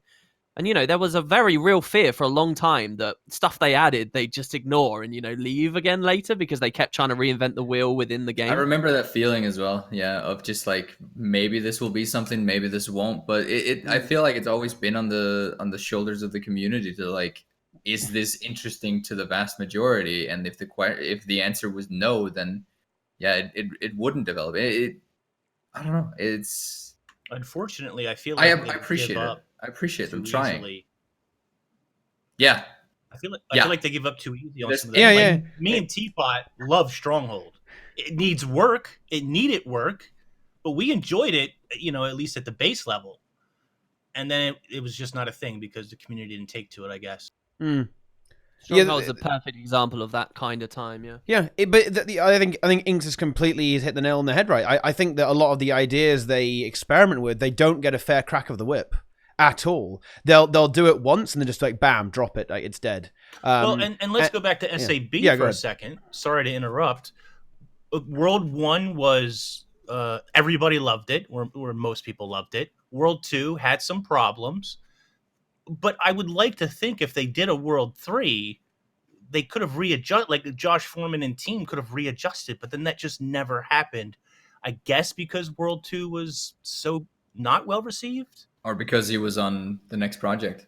Well, he was probably on the next project for sure, but I mean, like, I don't think World 2 and SAB was so bad that people didn't want a World 3. Clearly, they wanted a World 3, but it just never became a reality. But let's take bigger things than just the content, but like features. Take guild holes, for example. I think that's probably one of the biggest offenders of dropped content. Yeah. Actually, in Guild Wars, they dropped guild holes and guild missions and whatnot. There was one try for that. There was one implemented, like they put it out with Heart of Thorns and then left it. They never really went for it. They never even really seemed to try for it. At least what we know. Maybe they did. Maybe they did have something in the back burner and we just never really saw it. But for months and months and months, there was nothing, not even a decoration added to the game until people started kind of giving a bit of a stir in the comments and the forums and whatnot. And then now at least we get 3 new decorations with the newest patch. And it's like, but it's not really pushing the system. It should be a core system. They really should push for that, but they aren't. Like I can understand the content being left behind because not a lot of players play it, but there must be something for like stuff like guild holes that there must be a drive. There should be a drive in ArenaNet to really make this a thing, or at least try to push for it. But they just seemingly never did. There's sorry, go on, Inks. And to extend it past that, guild missions as well. You know, I was with a group of friends for 2 or 3 years doing the same guild missions. All we wanted were more guild missions. You know, there's different guild missions to do or whatever. We had a lot of fun doing that. And I know, for example, I'm not a guild hall kind of person. I'm not a decorator, but I know Deroir is, and I know WoodenPotatoes is, and both of those people with their guild halls have done some tremendously awesome things within the guild halls with the limited tools they have. I don't understand why they dropped the whole guild hall thing in general. I don't understand it. I think there's a lot they could have done with guild halls, and there's big headline bullet points that we can talk about here. But I really want to express to people there's stuff all over the game that just needed a bit more work to work. Like one of the best examples for this, actually, I think, is less big ticket. But if you look at the bonus reward system on maps in open world, that was implemented around Heart of Thorns. So you do dynamic events on event. You get a bonus little material and it rotates along its own mini little reward track. Now, that's actually a really powerful system for encouraging gameplay in new and different areas that people don't normally go to. It's a really good idea. But all it's ever really affected is sometimes people go to Cursed Shore a bit more. Sometimes the Frostgorge sound event chain is revived a little bit when like giant skulls or whatever comes up in the rotation. But that could be so powerful if it had just got that second look, just 1 sec. So they don't have to wholesale remove or like completely look away from established systems. It's even little things like that it's like, they're so near to the goalpost a lot of the time, they're so close, and then it doesn't work. Yeah, it's a shame. And they move away. The only explanation I have for this sort of thing is that they just have access to information that we don't. And I guess. But I think that is where some of this, some of the problems we have are, and this is where the conversation starts to get really, really spicy, because it's what makes money and what makes the game good, right, are not necessarily aligned, right? Even close.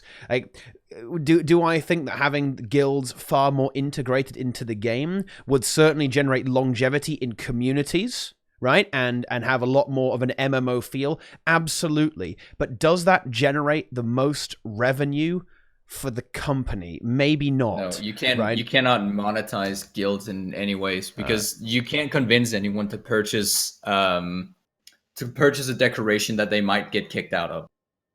Yeah, it's a really hard sell.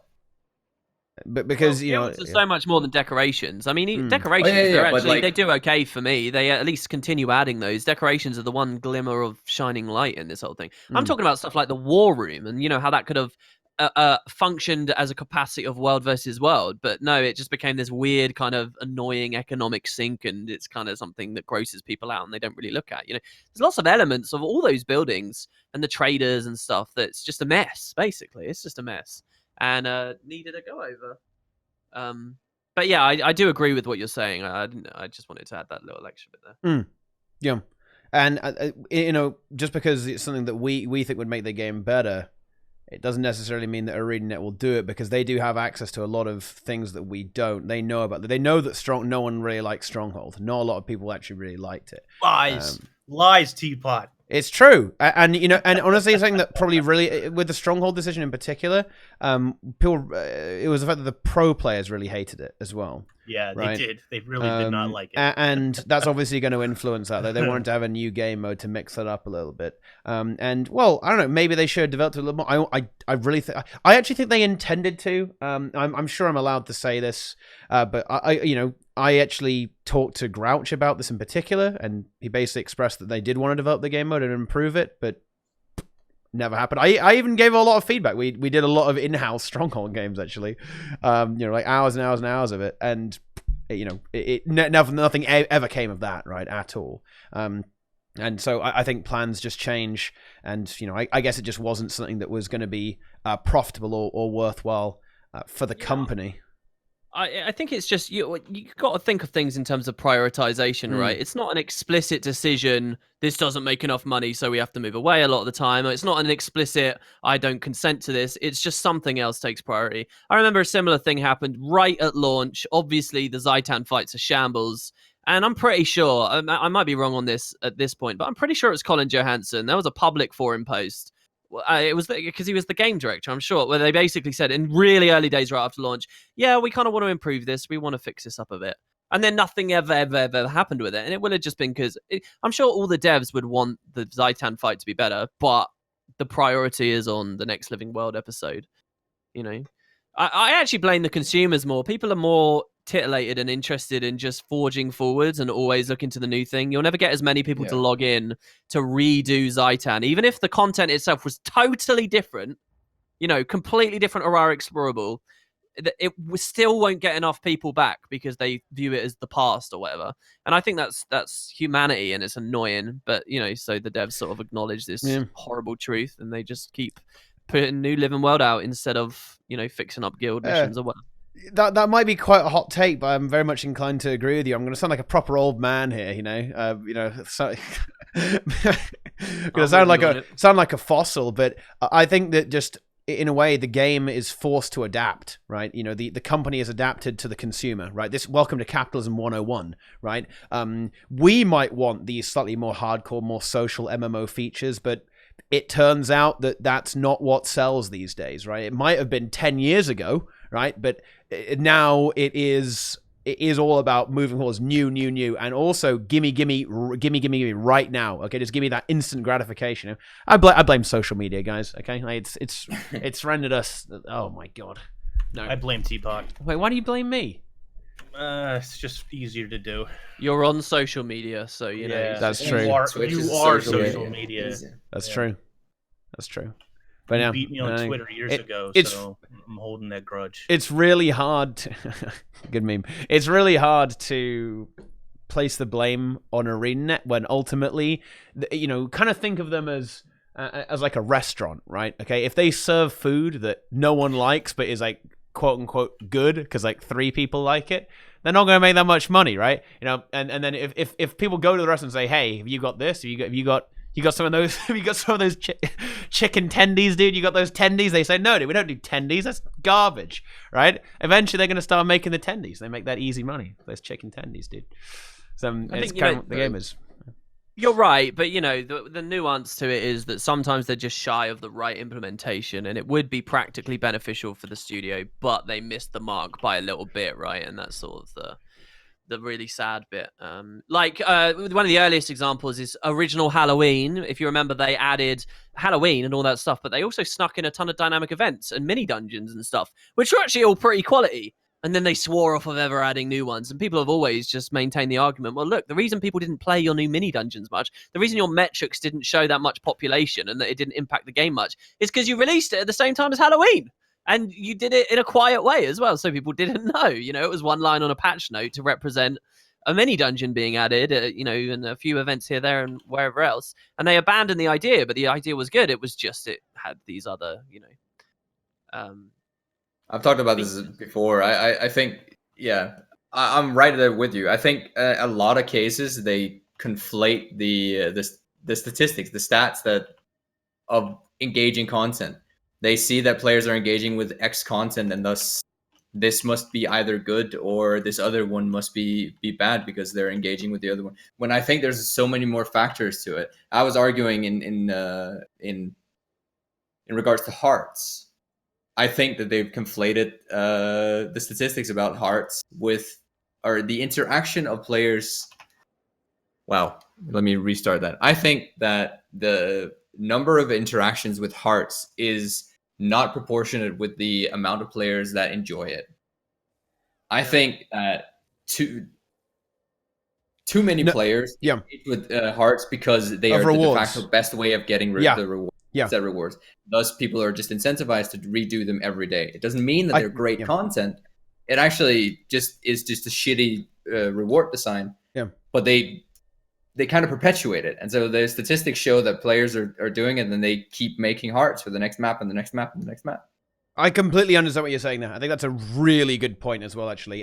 This is something that ArenaNet does a lot, particularly in balance as well, actually. They balance the game around statistics, right? Which leads to a complete clown fiesta, by the way, for PvP and World as well. But that is another thing entirely, okay?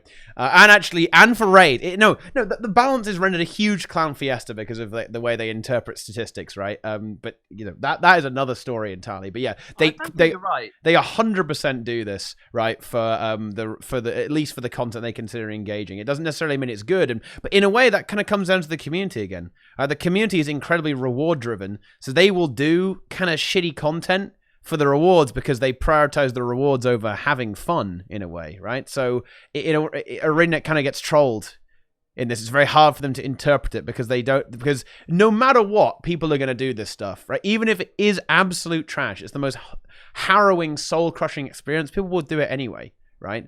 Because they just want they want that sauce, they want that spice. It's your Super Adventure Box taco story. People push their own enjoyment way out the window. Yeah, yeah. The point where they'll just follow a line. There's no spirit of the experience left. But hey, you got a shot at getting the reward. You get those. The infusion, right? You got to grind out that infusion. It's really strange the horrible experiences people will put themselves through, but won't tolerate the second it's not a decision. Do you know what I mean? Like a lot of RPG players will happily grind like ludicrous amounts of time for no real reason, just to feel overpowered. Yeah. But if the game required them to be at that level, they'd hate the game immediately. It's very weird. To me, this is the sub fee. Skyscale. This is the sub fee thing to me. Okay. People will happily spend way more than a sub fee, right? If it's optional. But if you have to buy the game with a subscription fee, then there's no fucking way I'm paying that shit. Fuck that game, right? Because this is known, right? Free to play games make more money than sub fee games, which is why people have swapped over to it, right? Like, you get milked more if you play a game that is not a subscription game. A subscription game will not milk you as much. Like your average player spends more in a free to play game with microtransactions than a sub fee game. So, but for some reason, because it's not optional, people hate it, right? And it's the same with grinding, right? Like Guild Wars 2, people don't think that Guild Wars 2 is a grindy game, but that's not actually true. Like Guild Wars 2 is very grindy, in my opinion, actually, because you grind gold. Like the end game of Guild Wars 2 is effectively grinding gold for legendaries and blackline keys or whatever, right? Okay. All end games are a grind. Yeah. I'm not saying that's a bad thing, right? Like, it's an MMO, right? I don't know what to tell you. It's going to be grindy. You know what I'm saying? I mean, that's what it is. That's what MMOs are. But people pretend that it isn't grindy because the grind is optional, if that makes any sense. But that's just like, I mean, what? It's a very unusual perspective to have on the game. And people don't like it when you force them to do things, but they'll happily meme themselves into oblivion. Right. I mean, for example, there's no way I could tolerate doing SAB, all those times for the infusion. Like, when I watched Deroir do it, I was like, dude, I gotta give this man a round of applause. Like, he did it in one go, by the way, guys. Okay. Yeah. Jeez. I watched him do it. He was streaming, and I was watching him do the entire thing. I was like, God damn, dude, I gotta get. Whew, I tip my hat. I tip my fedora at you. You got some serious respect there. But there was no way I was ever gonna do that, right? But people don't have a problem with it. Like, why do people not have a problem with that? It's like an incredibly cancerous grind, right? I mean, imagine doing World 2, like 8. How many times is it? Like 18 16. times? 16 times. 16 times. Oh my god, that's horrible. Just wait for the underwater weapon. I mean, SAB, don't get me wrong, SAB is fun, right? It is fun. The game is fun, in my opinion, in general. But seriously, I don't know, still, World 2, 16 times, that's rough, okay? That's, that's spicy. You want me to blow your mind? Okay, hit me. I'm going to blow your mind right now. You ready? I'm ready. What does club stand for in a club sandwich? Chicken, lettuce, under something and bacon. Under bacon. Oh, there we go. I didn't even know that till the other day. Is it under? Yeah, under bacon. Yeah. Chicken lettuce under bacon. The thing is, the order and everything. Do you know how I know, Inks? Because I read your Twitter, dude. Oh, the switcheroo, the steal. Spoiled. Cheat. There you go. I had no idea. I don't know how I went all my life without knowing that. I Me never neither. questioned it. Yeah. I'll have a It's not club sandwich. essential I never questioned information, like, I guess. So Yeah, I'd never if questioned you it. want to until build a you club did sandwich, second it ago. kind of is, right? What made you ask that there? It's pretty crazy. I just had to change up the pace. Okay. All right. You're just getting back into the mix. I like that. Yeah, I didn't know that. So that did blow my mind. Actually, I'm not gonna lie. I was like, whoa, dude, that's crazy. I had no idea why it was called that. Okay. I thought it would have been like people ate it at like cricket clubs or something, and it sort of spiraled from there. So, or it was sold at specific places. Yeah. all right, to dial it back, like way back then. Down I'm from the gonna sandwiches. Dial it all the way back to the story. Okay. Mr. Potato, what do you think of the story? Which bit? I think there's like 3 big topics really. What do you want to talk about? The mother All thing, the Aurene revival. Fire away. The one that you're most excited about. Fire away. I don't 'Cause really know. I don't really know what I'm most excited about. Well, I think there's an interesting discussion in her revival. So for the purpose of a podcast, I think that's some Oh, good yeah, we didn't subject talk about material that. there. Because some people are very much against it. Teapot even announced to be against it earlier. I'm pretty sure didn't like that. Yes. So what are the other feelings in the room? I actually find it to be. I don't know. I was lukewarm because I in a way, I find it to be a conclusion to a well-told story, so to speak. Like all the factors were there for us to kind of interpret the outcome, and so it was actually really well told. Like the storytelling was actually well done. We had all the. It's not like it just came out of nowhere. The whole community guessed that this might happen, and thus, well, it must have been well executed, right? It must have been really well told. The fact that she came back, well, I mean, I don't know. I don't know what to feel. In no way did I ever see her stay dead. Like Exactly. I really didn't. She was too unique of a character for the entire game to stay dead. It just wasn't happening. Just like Timey is never going to die. Yeah, she's got this. We're going to Kantha, and we're going to save her. She's no. Put her in Blish's body or something. No, she's not going to die. I'm telling you. Do you want to have an in-game gold bet on this? Yeah, I'll put 100. I'll say they'll kill her off properly. Well, I don't know whether I'm comfortable with that. I just think that the possibility is there. All right, but do you think she's going to die from her disease? There's no. She's way. going to be blished. What happened to Blish, by the way? Wasn't she's gonna. What? Yeah, he disappeared from the story. He wasn't even in the. She's not really dead. I thought he was still kind of attached onto Kanak as well. Kanak's there, but has no lines. he didn't do anything. Yeah. Do you think they had problems with John DiMaggio then, or something? He might have been busy. Well, what about Marjorie and Casimir as well? Oh, I was just going to bring that up as well. They're nowhere to be seen. Nowhere. All these things make the patch feel a bit light, right? Yeah. Well, it's just you could sort of, everybody else is there. You sort of expected them to show up, didn't you? I did. And I mean, I did expect all the characters to kind of come back together, right? That would. Where was Rox at the end, actually? I mean, honestly, I was memeing about this, but I think they just forgot to add her to the epilogue zone, dude. Like, she's gone. That's it. Oh, they might have forgotten. You give them they don't want to fly back. I'm joking. I'm joking. They don't want her to fly back to Lion's Arch. They want her to go back to the Omicron. Yeah, that's exactly what's happening. So, yeah, that's exactly. There's a line of dialogue which I think might be open map, or I'm not sure, but Rox basically says to the commander, "I found my family," and then she backs up and she says, "Oh wait, Dragon's Watch was my family too, but I mean, I found my place in the Omicron." So and I felt it kind of bad because Rox really didn't have a lot of dialogue this episode either. Yeah, she's done very little, so for her to exit's a bit weird. I gotta say, I didn't see this myself, but did you guys? I don't know whether it was a full thread or just a comment in a thread.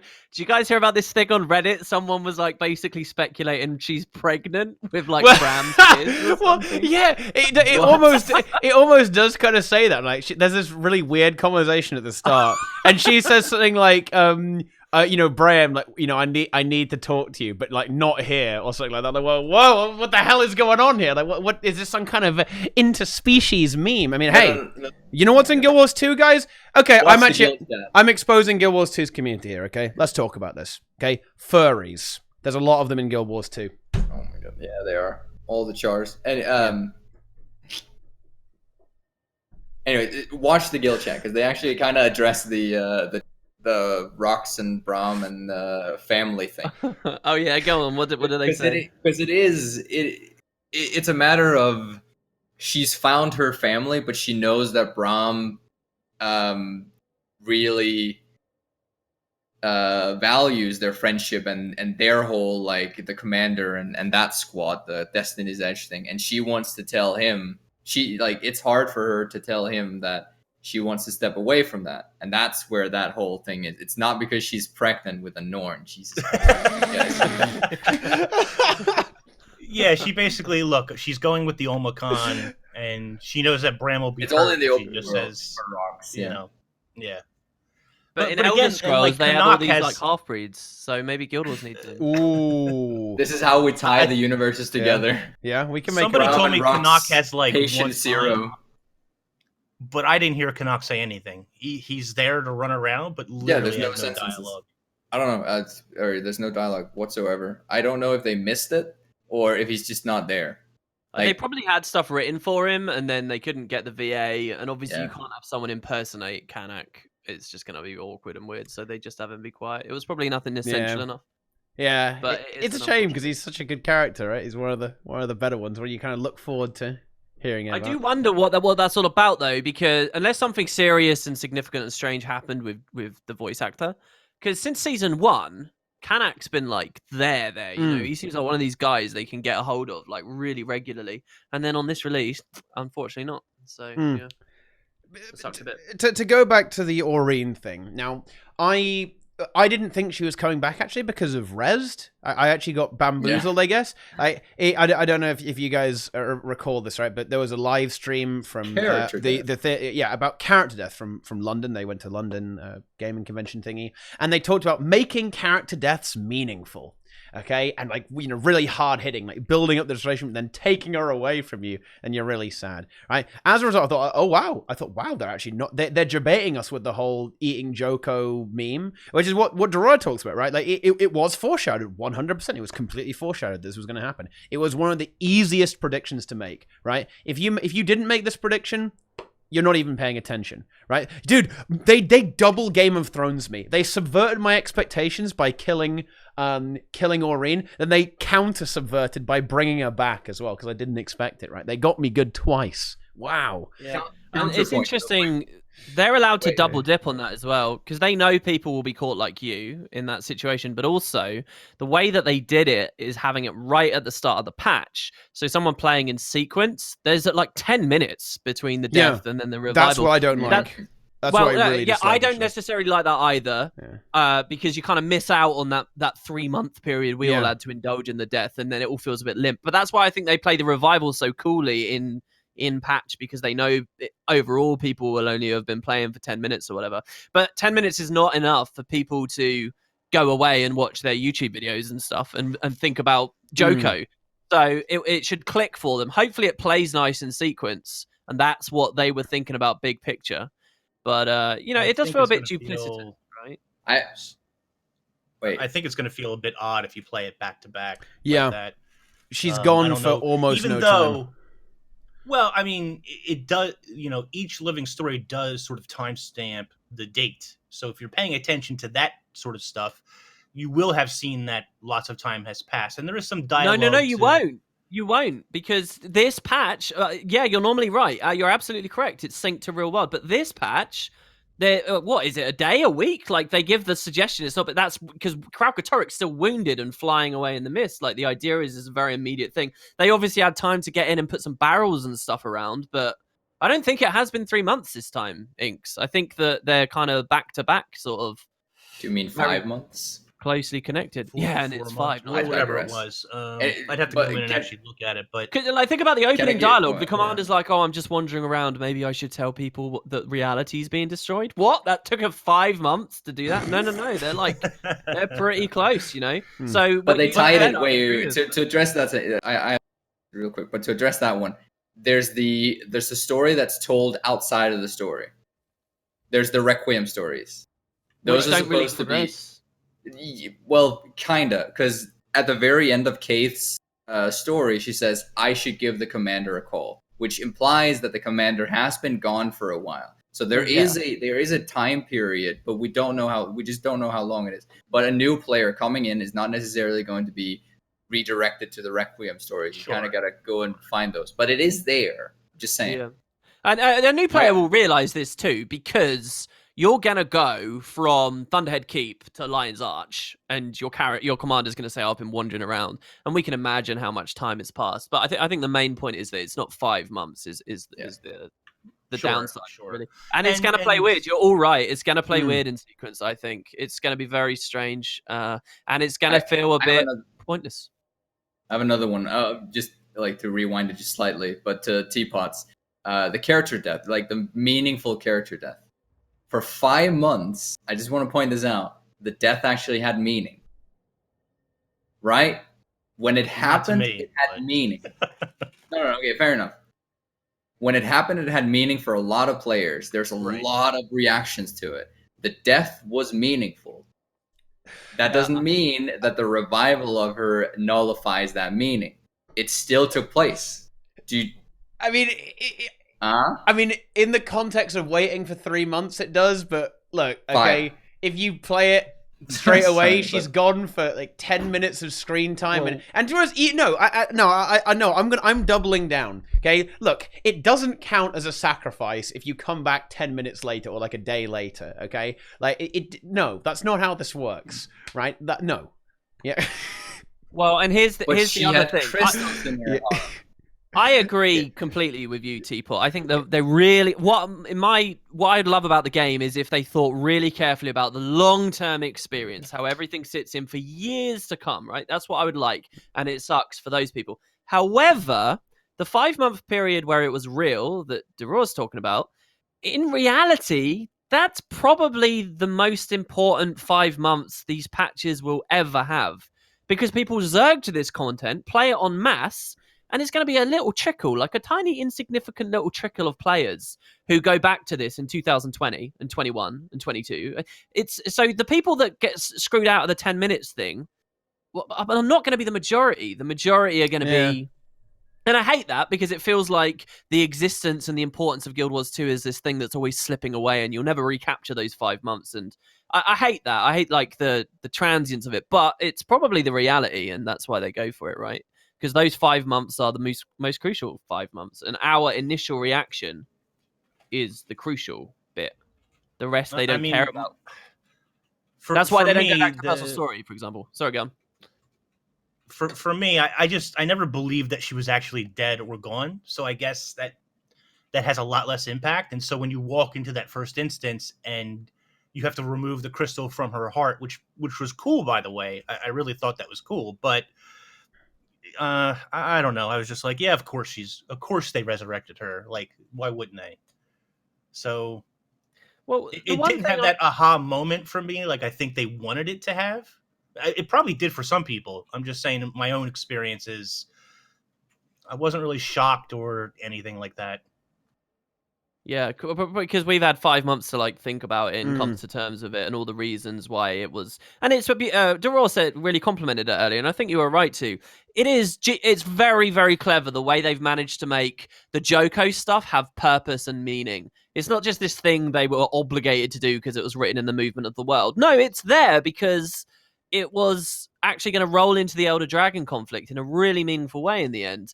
And I think that's important. And honoring all the stuff of Kaith stealing the egg and the egg chamber in Heart of Thorns and all of that stuff. If you kill Aurene off, it makes replays of Season 2, for example, just feel so pointless and stupid. Everything to do with the egg, which has like dominated the story. So It is not for like overall cohesion. It was a brilliant move, but we live in the age of the internet where people can very quickly figure stuff out and overthink stuff, and you don't get an aha moment, unfortunately. That's why I think they rushed through it so quickly at Inks as well. They didn't wait till like near the end of the patch and then suddenly Arena's back and oh my god, they didn't do that. They like opened up, they're like, yeah, we know, boom, here she is, and it was dicey. They had to like hit the right balance of aha and also I expected this. Yeah.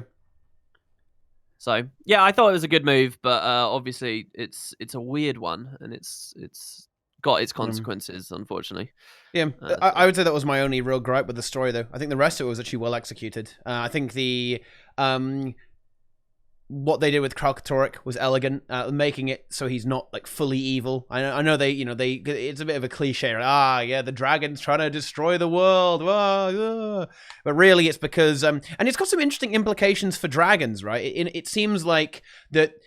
He wasn't exactly able to stop himself from absorbing the magic, right? Okay, of the other dragons and Balthazar as well, right? He wasn't able to stop himself from doing that, even though I imagine he actually knew that he wouldn't be able to contain all of it, right? And it eventually drove him insane, and he started to destroy the world as a result of that. Okay, I kind of want to point out one thing as well, because it's not like Kralkatorrik was a good guy beforehand. We see these three conflicting magics inside him that has been tormenting him, but it's not like he was a good guy. He destroyed the world over and over again for centuries.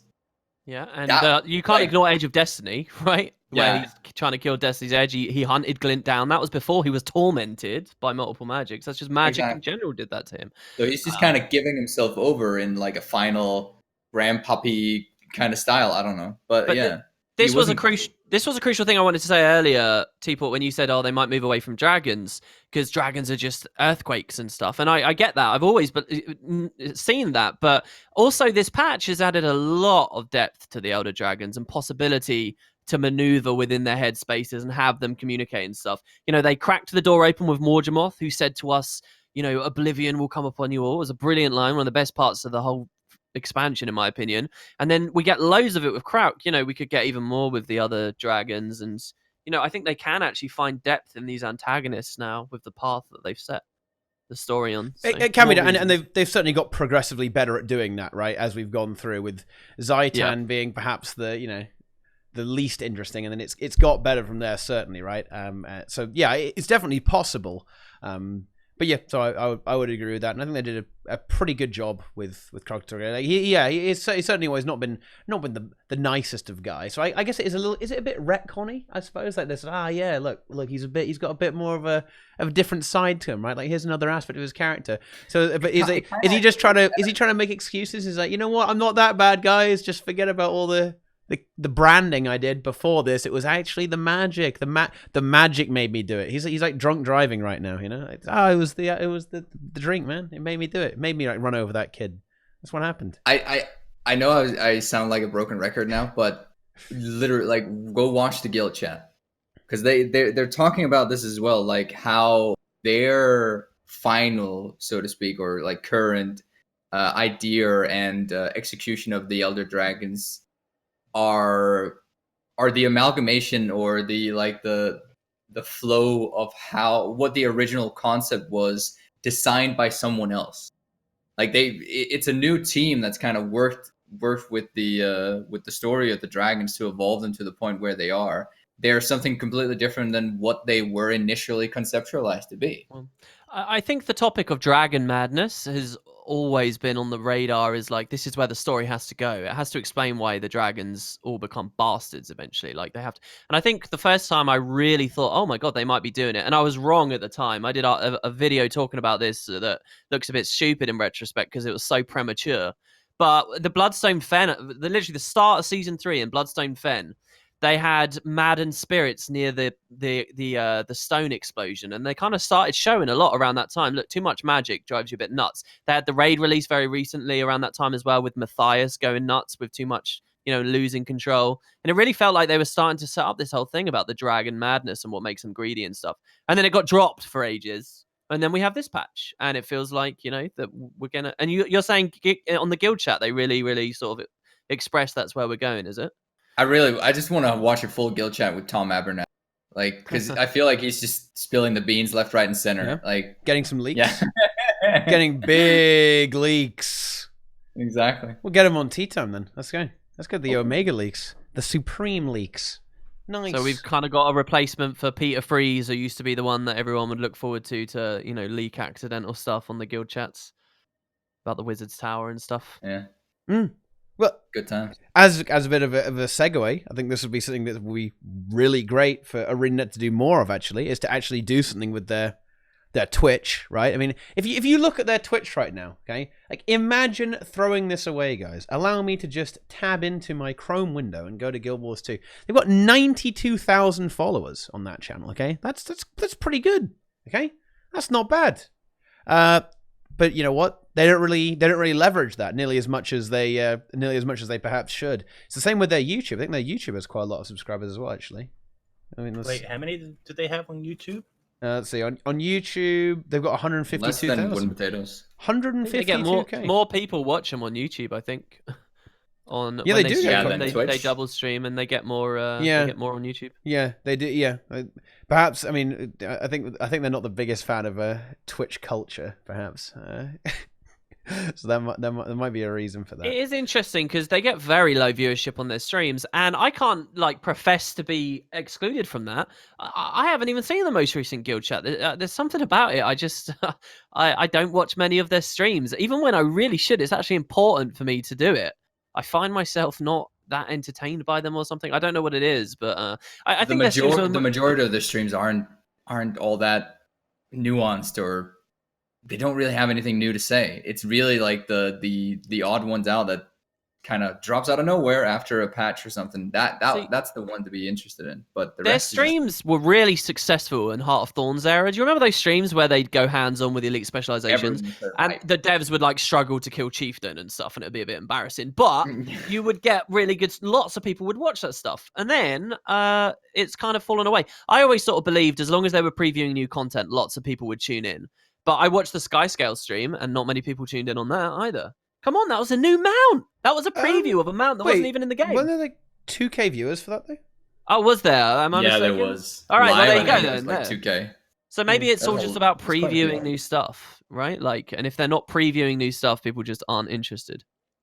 I think it's a great way to communicate with the community, though, right? And this is something that they really like. You a little bit earlier with all these tie-ins, guys. You were talking, WP, about how players simply don't know about some of these features, about stuff like current events in particular, right? And it's because they're, to be honest, like, do they even have a community manager?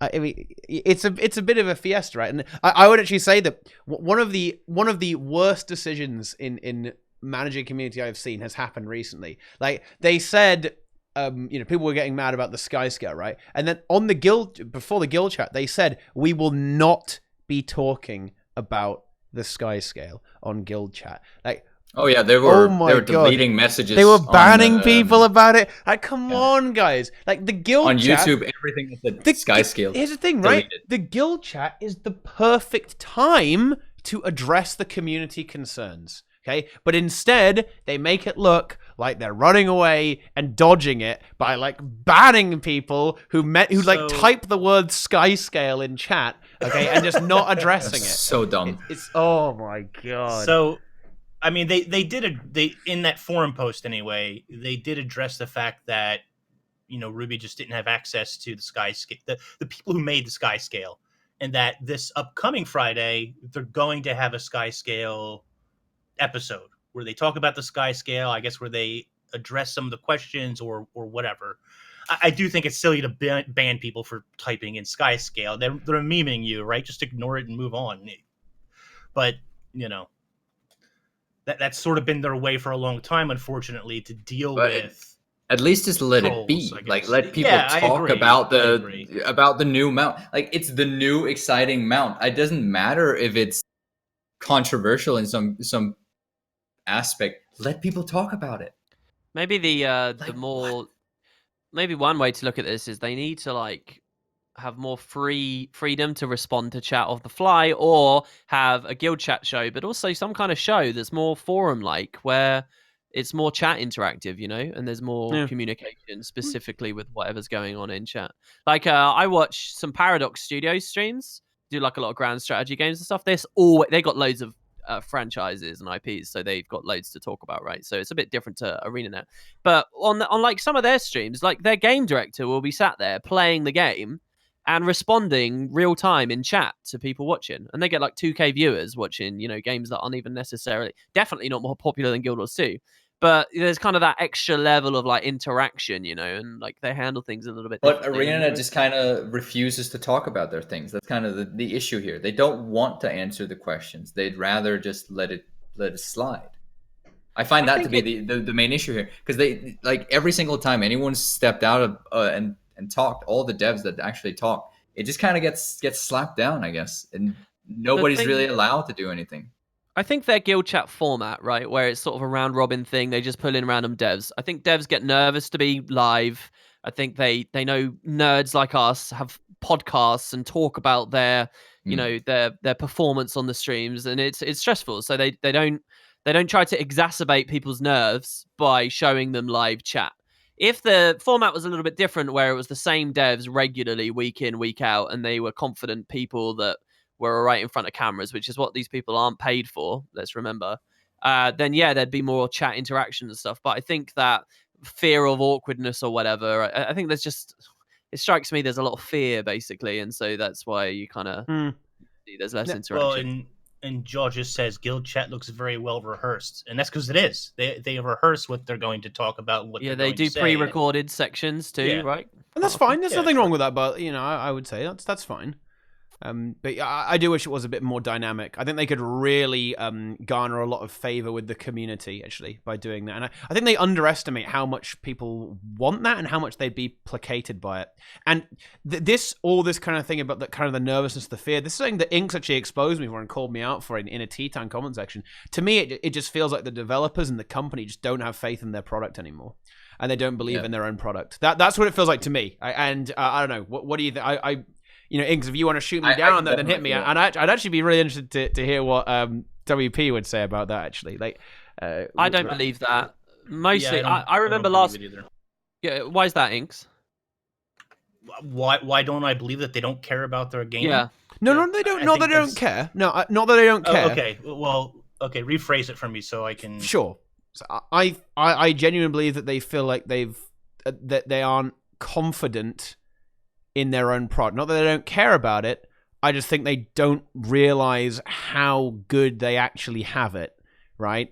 I think they are scared to kind of put themselves out there and compete in the market of online games when there's really no reason for that to be the case. I could understand if they feel that way. You look at like a pod like we've been talking today, there's kind of a negative like tint to a lot of it, and and I think that might cause them to lose a bit of faith. But I don't believe that, and the reason I don't believe it is because if you watch those streams, quite often devs are also... One thing really struck me and is really in my mind right now. Last episode 5, one of the devs of that patch came on at one of the guild chats, and he sat there and he bold-faced straight to the camera said, "This is the height of my career. I am the most proud thing of this. I've never done anything better than this in the whole game industry. I am so happy with what I made here." And there was no... Wait, that was Clayton, right? I fucking love that guy. Yeah, there was no doubt. Yeah, there was no doubt. There was no, questioning of that. The guy loved what he made, and he was proud of what he made, and he was happy to be talking about what he made. And I don't think he's alone there. I get that sense, never to such an explicit extreme, and it was awesome to see. I think they're people though, right? So some will be inclined one way, some will be inclined the other. But in general, I don't know whether I get that. I just think that they're nervous. Well, I think so. Hold on. Go ahead. Yeah. You had said something to the effect, and I'm paraphrasing here. You said something to the effect of you didn't believe that the developers believe in what they're producing, or something like that. And the reason that I gave you such a hard time about that is just that every developer interaction I've ever had, and granted, it's not as extensive as I would like, but every interaction I've ever had, the devs are always proud and excited about everything they're producing. Yeah. Now, I can't speak for upper management or any of the way that the company is structured, and I'm sure that there's some disappointing moments for them here and there. But I genuinely believe that all the content they produce, regardless of my criticism or anybody else's, that they are proud and they believe in what they're doing for the game. That's really well put. I agree with you, man. Any face-to-face interaction you have as well, it just oozes off of them. You can when it comes to the developers, I'm completely with you. But I would say it's the management and the higher ups where you encounter the problems, right? Hold on, the context of this discussion, we were talking about guild chat though, right? Which is more the devs, right? So you were getting that impression, but not necessarily from the guild chat. No, not from guild chat at all. Like, not from guild chat at all. Like, I think the lack of willingness to interact with the community does say that a little bit to me. I think you should not be afraid of your player base, right? In my opinion, I think that Guild Wars 2, ArenaNet, for whatever reason, there is this animosity, right, between the players and the developers, and I don't understand why. Now, I think it's like this, right? If you meet 100 people in a day, okay, and 99 people say, "Hello, how you doing, dude? You having a good day, buddy?" And then one guy says, "Fuck you," okay, which one are you going to remember, right? Okay, and perhaps that's something that's happened with ArenaNet, because I'm not gonna lie, I will expose the community here, guys. Okay? When people flip their shit about the most irrelevant crap ever, okay? Yes, that is bad. Okay? That is very, very bad. Yeah, I mean, I'm not gonna lie, I was pretty upset, but I was not pleased with the time gate, right? But I wasn't that mad about it, right? And if you go back in time, people get mad about the most ridiculous shit. Like, the idea about being upset about the Griffin is, like, ludicrous to me. Guys, come on. What the fuck? Like, the idea that you get upset about raids is actually insane to me. Or that you get upset... I mean, people got upset that Tournament of Legends even existed. What? I mean, what the hell is wrong with you people? The same with 2v2s as well. People got upset with that. People get upset with literally everything. And I want to ask you. I want to ask your opinion. Remember the Heart of Thorns release controversy where they announced you would get the game for free with Heart of Thorns? Oh my god! People flip their shit over that. One of the still to this day highest all-time Reddit threads is "Don't pre-purchase Heart of Thorns." How do you feel on that one? Like, it went nuts. Getting upset over like people getting it literally boggles my mind. I've never understood that. Maybe I'm an idiot, but look, guys, okay, if you get the game for free with Heart of Thorns, yes, I suppose that you're paying for the game twice. But here's the thing, okay? Here's the thing, right? Those players didn't experience the game. You've already got your value out of that game, right? You've already got value out of the core, right? And it's a different experience as well. Yes. Yeah. Guild Wars 2 in August 2012, September 2012, whatever, is not the same as the Heart of Thorns Guild Wars 2. The population is different, the communities, the access to community, all that kind of stuff's changed. Balance. It's not, I agree completely. But the people who complained, all right, to be fair, they did get us a free character slot. For veteran players. Okay? That was a direct response to the outrage. Yeah. So screw the devs' feelings. I got a character slot of that. Outrage. I want another one. To be honest, I think Guild Wars 2 ArenaNet have just got a bit screwed, right? Because I don't understand how they've ended up with this community, really. It's very odd. I'm really confused. For whatever reason, we have it incredibly good here in terms of... Guild Wars 2 is a very consumer-friendly game, right? An extremely consumer... The only thing that's slightly questionable is probably Blackline keys. That's very it is borderline as well. They're not that unfair either, right? And I know some people got upset about, for example, one of the other, if we're talking about Reddit here, one of the other like mega upvoted threads was about the fucking mount skin loot boxes, right? Okay, or whatever. It's like, is that really that bad? It's like, really? Is it really that bad? Is that what? Trying to expose myself. Okay, trying to expose myself. Yeah. That was one of those little silly things that doesn't matter that I got really upset over. I got super triggered about stupid RNG mount skin boxes. When in reality, it doesn't matter. It's such a who cares? Really? People go buy a new shirt. It's the same thing. Your opinion on that? Nobody gives a shit, anyways, about how you look in the game. It's just a mount skin. It's like, well. No. All of these things are all this. I'm sure we maybe have not given a complete overview of the community in Guild Wars 2 here, but all these things, I think it does actually, in a way, intimidates ArenaNet a little bit, right? They see this stuff and they go, like, Yeah.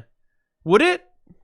Yeah, it would. It would. If I really cared, if I put everything into a product and I just saw the people playing it being being dicks, basically, it would really wear on me. I'll tell you what, okay, in terms of exposing the community, I genuinely think that if there were less complete twats playing PvP in its prime, the devs would have supported it more. I actually agree. You know, that is true. I think you're right. I think they don't like those players. I don't think they like those kinds of players. I don't think they want to facilitate them anymore. I think some devs would have wanted to, but some higher ups might have not liked it and thought, "Screw those guys. I'm going to support PvE." I think it's gone further now, and that they actively discourage competition now at this point. I don't know if I'd go that far, but yeah. I think they actively discourage competitive game modes. I think that, to be honest, Ben is breaking his fucking back to push for PvP, right? To be honest, I in order to even get anything done in that game mode, realistically. I wouldn't be surprised if it was Ben and like 2 guys working on PvP. Yeah. Right? I wouldn't be surprised at all. Okay? But there's this tragic screenshot of Ben talking on the forums, saying that he would be pretty upset if Swiss tournaments got pushed back to 2019. Okay, well, here we are, and there's no sign of it yet. And the thing is, right, when it comes to that, ouch. All that is a UI rework, right? And they're changing how the bracket works. It's not like they're adding a new map or a new game mode. It's more than UI. Be fair, it's going to be more than UI. You reshuffle the UI and you change how the bracket works. That's it. Yeah, well, that second part sounds like a little bit more than, just a UI change. I'm with you. Yeah. In theory, if they just put the funds and resources on it, it could have been done. I get what you're saying. Yeah. I mean, of course, I'm being slightly hyperbolic, but it's not like the biggest thing in the world, is it? Right? It's not like adding ATs to begin with, for example. So I don't know. It's a bit of a clown fiesta. If you want tragic, quite on the PvP thing, what's fascinating? If you guys bought your Guild Wars 2 collector's editions, fascinating. Read the making of Guild Wars 2. Read the making of Guild Wars 2. The team, their philosophies, what they wanted with the game. There's a beautiful page on the PvP section where they express that at the time of Guild Wars 2's release, 1 in every 3 devs considered themselves a hardcore PvP player. Nice. Ouch. Hardcore PvP player, and how much they really looked at that. So it's not just on one guy's shoulders. It would have been a whole thing that will have continued going on as those faces leave, basically, and you see what's left. But yeah, incredible to see the direction shift there. Yeah. And it's the same thing has happened to the community. I think it's stuff like they don't like the kind of people that type "you're trash" KYS and stuff like that. They just because they for some reason they do want to keep up this whole friendliest MMO community meme going, right? I mean, it's actually a joke at this point because of this, but. It's what you were talking about earlier, GWB, like how they're kind of pretending to be something they're not. I mean, it's not their fault that people online are kind of assholes, right? It's not. That's nothing to do with them. And you can see it's like even in open world PvE, people get so mad, dude. Okay, it's not just PvP and world versus world. To be fair, world versus world is AIDS, okay? Especially when people like servers meet each other they don't like. Okay, wow, that is a fiesta. But like, even if you one burn the Octovine, okay, like dude, they get so mad. Okay, like when I did this with Nike a few times, like they were furious with us. Okay, like they were really mad, like saying like "fuck you," like uninstall, like never get back here. Like you're human garbage. Like whoa, they're going crazy. You can do that in Dragonfall as well. Yeah. Just keep going every 30 seconds. The thing with all of it, what I do wonder is, I think a real point of pride for ArenaNet was building an MMO that made people as friendly as they possibly could be together. That like the most commonly typed thing in chat boxes I've heard is TY, is thank you. And why is that? It's because of everyone's open access to reviving and stuff. Like that's the most common thing that goes. And I think they got really proud of that. And I think that they thought of that as the defining brilliant thing about their game, how friendly and open it was. And they really tried to hone in on that. And then they take one look at the PvP side of the game, which does not embrace that at all. And I think you start to find a bit of a conflict of interest there. And I think that spirals forwards from there, But I'm yeah, not I really agree. sure. Yeah, trash talk is trash talk. They should have indulged in it and sort of understood. I That. mean, people tell me thank you all the time in structured PvP. Thanks for being a scrub. Thanks for losing the game. Thanks for wasting my time. I mean, they say thank you all the time. I don't know. Do you think it's slightly ironic that the way they made the game as friendly as possible is basically making it so you never have to interact with other players, right? No, I'm very sad by that fact. But, yeah. I mean, if you never interact with anyone, you never have a experience. Yeah. Solved. It's true. Yeah, it's true. It's true, right? Like, and I'm not gonna lie, you are very unlikely to have a negative experience, in my opinion, in like open world PvE, right? Like, maybe this is where like why raid and challenge modes are kind of been abandoned as well, right? Because they do kind of promote toxicity in a way. Well, toxicity. I suppose it's a video game, right? So I don't know, dude. No elitism. Let's go. Okay, look, I want my video games to have challenge to them. Okay, they need to be hard. Okay, so they can't just be free. Like, it's fucking ridiculous. Okay, I understand that. Yeah, it's a video game. Maybe I shouldn't take it so seriously. But it's look. Okay, if you're not overcoming a challenge, what is even the point, right? Like, there's no point. Like, if it's just all reward and no real effort into it, then it's kind of a waste of time, in my opinion. I don't know.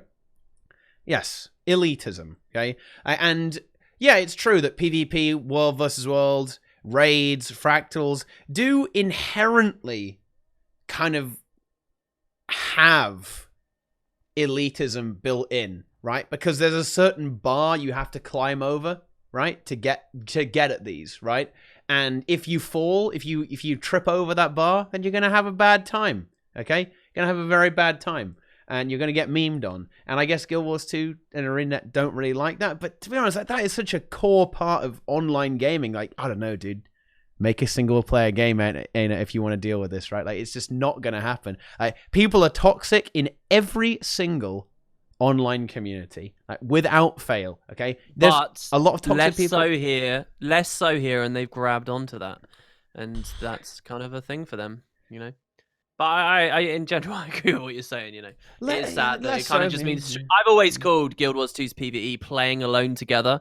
I've had some people kick back against that, but I really do believe in that. It's what happens when you remove direct trading and ability to drop items and dueling and inspection and just all these meaningful interactions.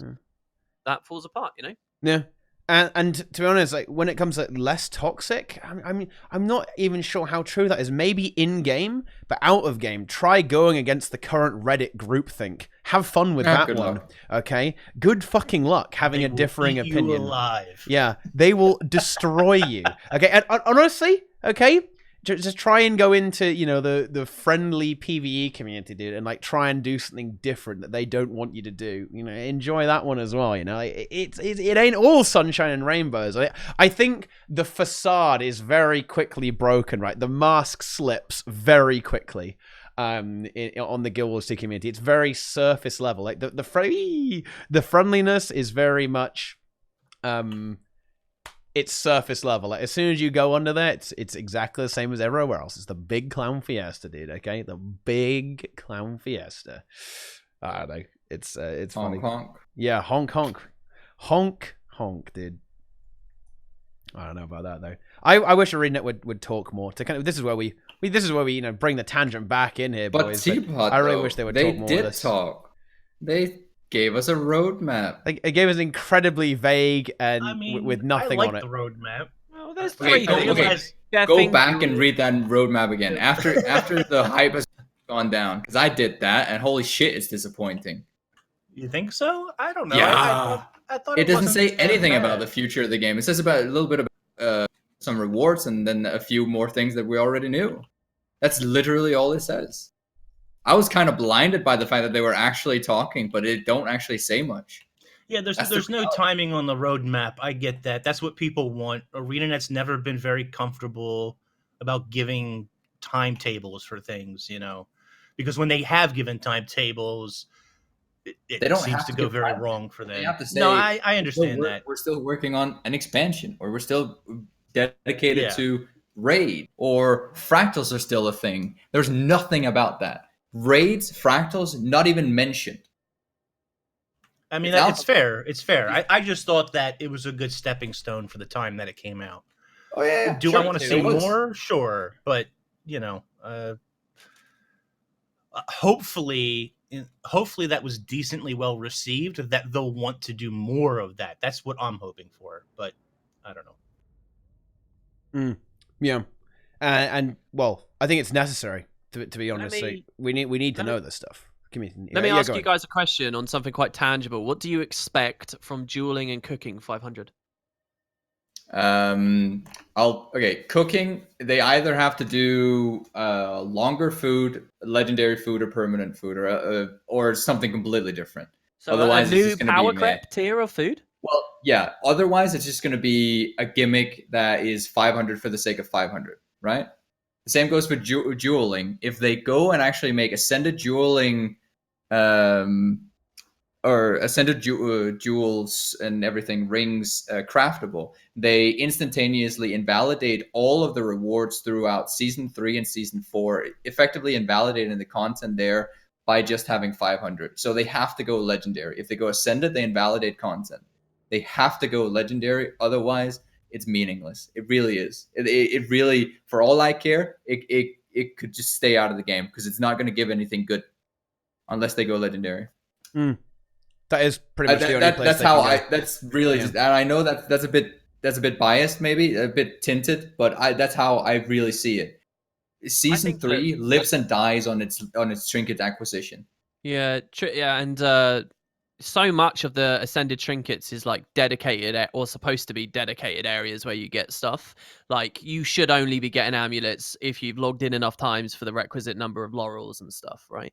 In theory, or that was the purity of the system at first. And I find it really interesting that the most recent release, ascended amulets are dropping from the meta, right? Hey. That's the thing. So they're already starting to blur the lines, and I think that's looking to make space for this dual crafting update. I think that cooking's going to be weird because didn't they express a desire to revalidate the pretty much dead economies of early tier foods right now, which there's like hundreds of awesome foods in the game that no one ever touches. And didn't they basically say Cooking 500 is going to try and like hook into those somehow? Do you guys have any tangible ideas on what they might do there? Just simple trees that dig into other foods?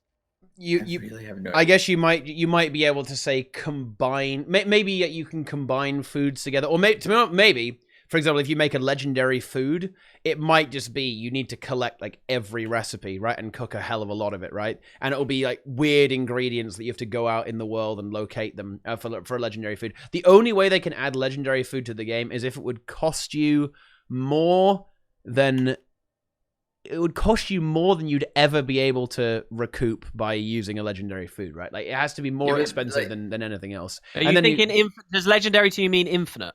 I think it's infinite and just selectable. So like so basically you cook this legendary food, right? Maybe it's like a food pot or something. And then what you can do is to make that food permanent and selectable, you just have to throw like 500 of a certain food into it, right? And then bam, there you go. You basically just charged it up. Right, and then it can use that food, and you can select that food from your food thing.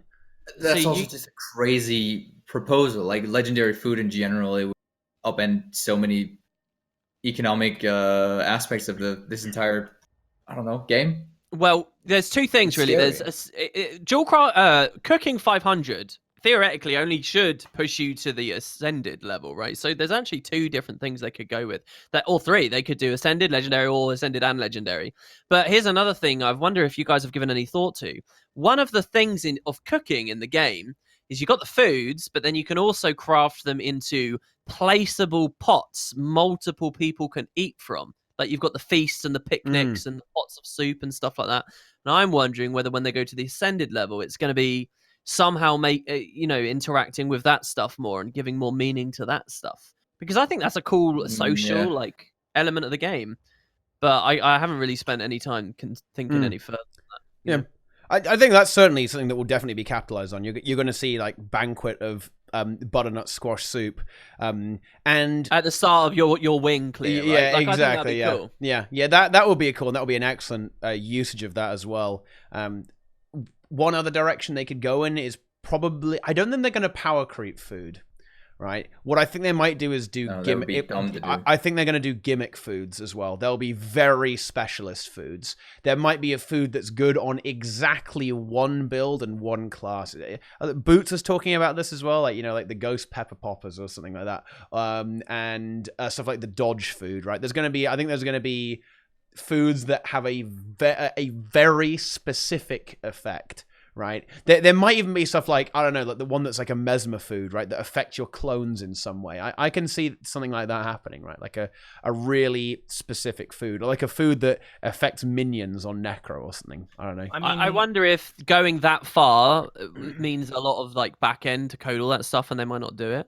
What I wonder is, what if they just let you have really granular control over what your food gives you? Like you're making your ascended food, and you can choose. Do you want power plus might on dodge, or power plus, a little bit of expertise, or power plus ferocity, or you can actually, and maybe when you place like these ascended pots, everyone who interacts with it gets to choose their exact granular. So it's because I agree with you. I don't know whether they'll power creep food. I think that's first of all, that's very so. the criticisms they had when they added the ascended tier altogether, I think would still resonate with people. And then also, what they're going to make fractals and stuff even easier, because now everyone's just crept that little bit further forward on the scale. I think it's unlikely. I think it will be like freedom. It will be like horizontal somehow, Yeah. And that might mean fringe effects, or it might mean just we have really deliberate. Well, I don't know. There's a lot they could do. Yeah. And at the same time, so little, it feels like.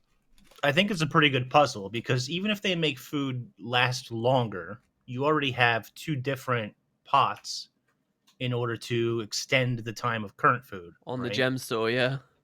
One on the gem store, but you get it opening Black Lion chests and whatever. The other one, you buy the garden plot, and you can make those already by planting the particular plants, and it lasts, I think, half as long, right? Or maybe it lasts 2 hours. Oh, it's 2 hours. Yeah, 2 hours versus 24. So then the question is, ascended food, does it last more than 2 hours? Less?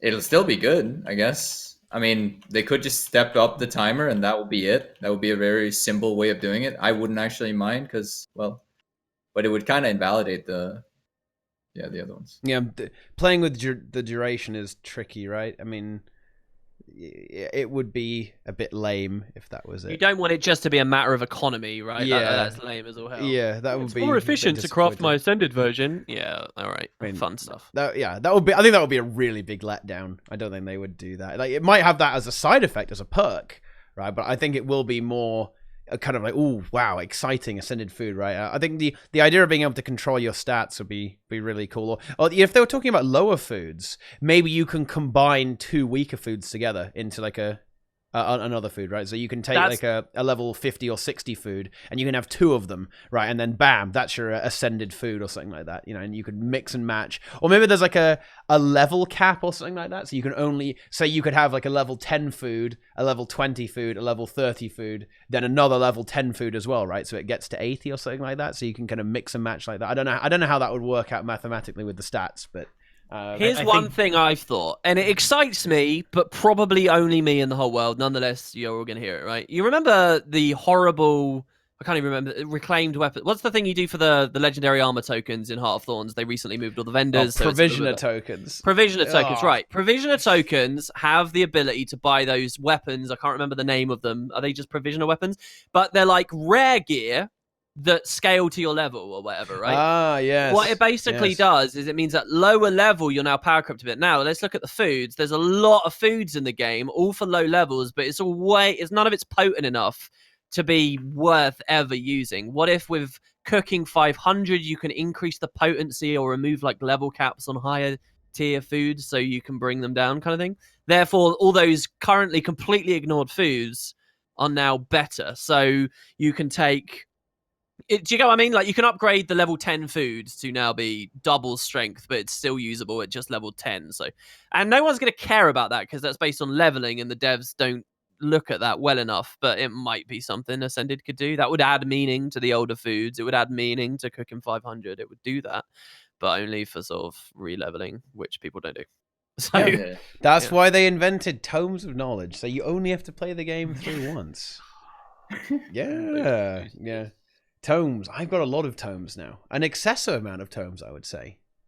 all right, guys, I've only got till about half past. Yes. So Well, it's time to get the hell out of here anyway. I mean, the conversation has strayed a little bit. Let's just put it like that. We can So- we could probably talk for like hours and hours. Yeah, well, we can always talk for hours and hours though, right? But yeah, Even if there's that's why we're here on, Yeah. on YouTube and Twitch. That's because we can talk So forever. yeah, and it ever. is time to kind of wrap this up, boys. Like we've talked about everything pretty much. We got everything, right? I don't think we missed it. we never mentioned that this is the Legendary ugliest Greatsword. world map art they have ever done in the history of the game. Oh yeah, that is Wow. a travesty. Wait, what? really Wait, what? is. Wait, what don't you like? When you A press s- M a to square open in the wo- ocean. Okay. Yeah. You press M, you look at the unending ocean, and I don't care if it's justified in lore. Oh, That is the yeah. ugliest goddamn thing. That's Oh, yeah. worse than season 1 in South Sun Cove. Yeah, That I is see what you're worse. doing here. Okay, yeah, I see what you mean. Yeah. It doesn't blend that well, does it? Okay, so now Oh we dear. say- You're very much right there. I didn't notice that. That is kind of Oh, funny. I wish actually. I was you and I Yeah. hadn't noticed either. Yeah. Blissful Well, ignorance. it makes sense. Like the islands fell out of the mist, dude. I guess it's because it's a bit too square, isn't it? That's what it is, right? Like, Yes. Yeah. They needed Just to put make some it. extra debris all around. Yeah. That is something It's about just, Guild Wars 2 maps. I guess this was something that Dry Top did quite well, right? As it expanded, it had a bit of a different shape to it, but Look at Jahai Bluffs next to the Domain of Corner. Beautiful. That's how they always should have done it. You can't easily tell where the two maps connect. It's This so is very good. well done. It is very well done. Yeah, absolutely. And then they threw it all away. It has got it's a bit more like it expands, right? It's a bit more of a uneven shape, right? It's got lots of rough edges around it, right? Well, it's saying a lot of. I thought they did actually move away from this, right? Because if you look at the Living Story season 4 maps, they're not as square as all the other ones, right? But then we go straight back to it, right? It's like, oh my goodness, I actually did not think about that. Yeah, it's funny that actually, isn't it? Yeah. That does happen with a lot of it's like every single map has a very defined shape, I suppose, in Guild Wars 2. It is a bit weird. It is in a way it is a bit like immersion shattering when you actually look at the world map. Like everything is basically a rectangle. That is Don't weird. think of it. Yeah, I'm not thinking about it anymore now. Oh my god, no, I need to. It's All time. right, what else did we it's- miss? We missed the legendary. It's great. The fact Oh, that there's no yeah. no other legendary ever coming again. Dude. Not Oh great. shit. Yeah. Okay, we Yeah. can. The legendary is really good, actually. Though I'm yeah. surprised. I'm tempted to I don't craft know it. if I believe that. Yeah, but it's really fucking good. that's another 3-hour conversation. Well, I just think more rings and accessories, probably. Yeah. There Yeah, might. if ever we'll get a full. I think you might get more full legendary. set, I think then you that'll might get new legendaries starting in season 6.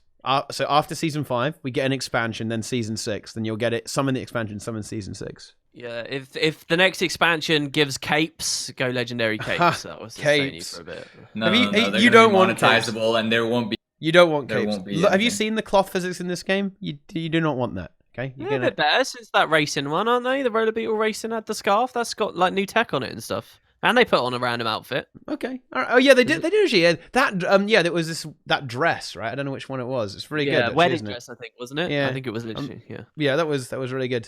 Yeah, I mean, I'm out of my depth now. It's All right. fashion walls. I don't know anything about Dude, that. it's I just wear an outfit. Okay, I'm not in on that. Okay. Oh dear, too lazy for that one. But anyway, yeah, I think the legendary is really good. I was surprised, and we won't see any more for a while because, dude, bear in mind, guys. Anyone want to remind me This what is the end. of HOT? Yeah. HOT is guys. HOT's out. It took Yeah, 4 years. Congrats, ain't it? Thank good job on releasing HOT. Okay, It no, took 4 years, but they did it. I'm The being Mad bad. Lads, they did it. I'm They being finished a Heart of bad man. Thorns. Oh, Okay. It's kind of true. It I is wonder good, what the actually. Heart of Years Thorns for this release to come page actually says at the moment because it had that thing on there saying Legendary weapons. Yeah. Full set of Gen 2 legendaries. Yeah. Where are our Yay. underwater ones, Ed? What the fuck's up with that? I want my underwater ones. The interesting thing is, like, isn't the Guild Wars 2 page a bit fucked? Doesn't it kind of forget that Revenant even exists or something like that? Aren't there some like really big errors on their page? Oh no. I'm actually not sure. Yeah, if you click on professions, Revenant isn't there. Yeah. Nice. Oh no, there it is. Okay, it is. It's right at the bottom actually. No. Okay, no, I'm wrong. I thought it wasn't, but no, they actually did add it. They did add it on its own. But you can't select it at the top. Like they have that little slider of the little montage, I guess, of all the different professions with their own icon. Rev isn't there. You have to scroll down to see Rev. So there you go. So it's a bit scuffed. And it doesn't give you that much of a description. But I don't know, you can get it from those. But anyway, it's time to wrap this up, guys. Yeah. It's time for now, we've had some exciting tea times today.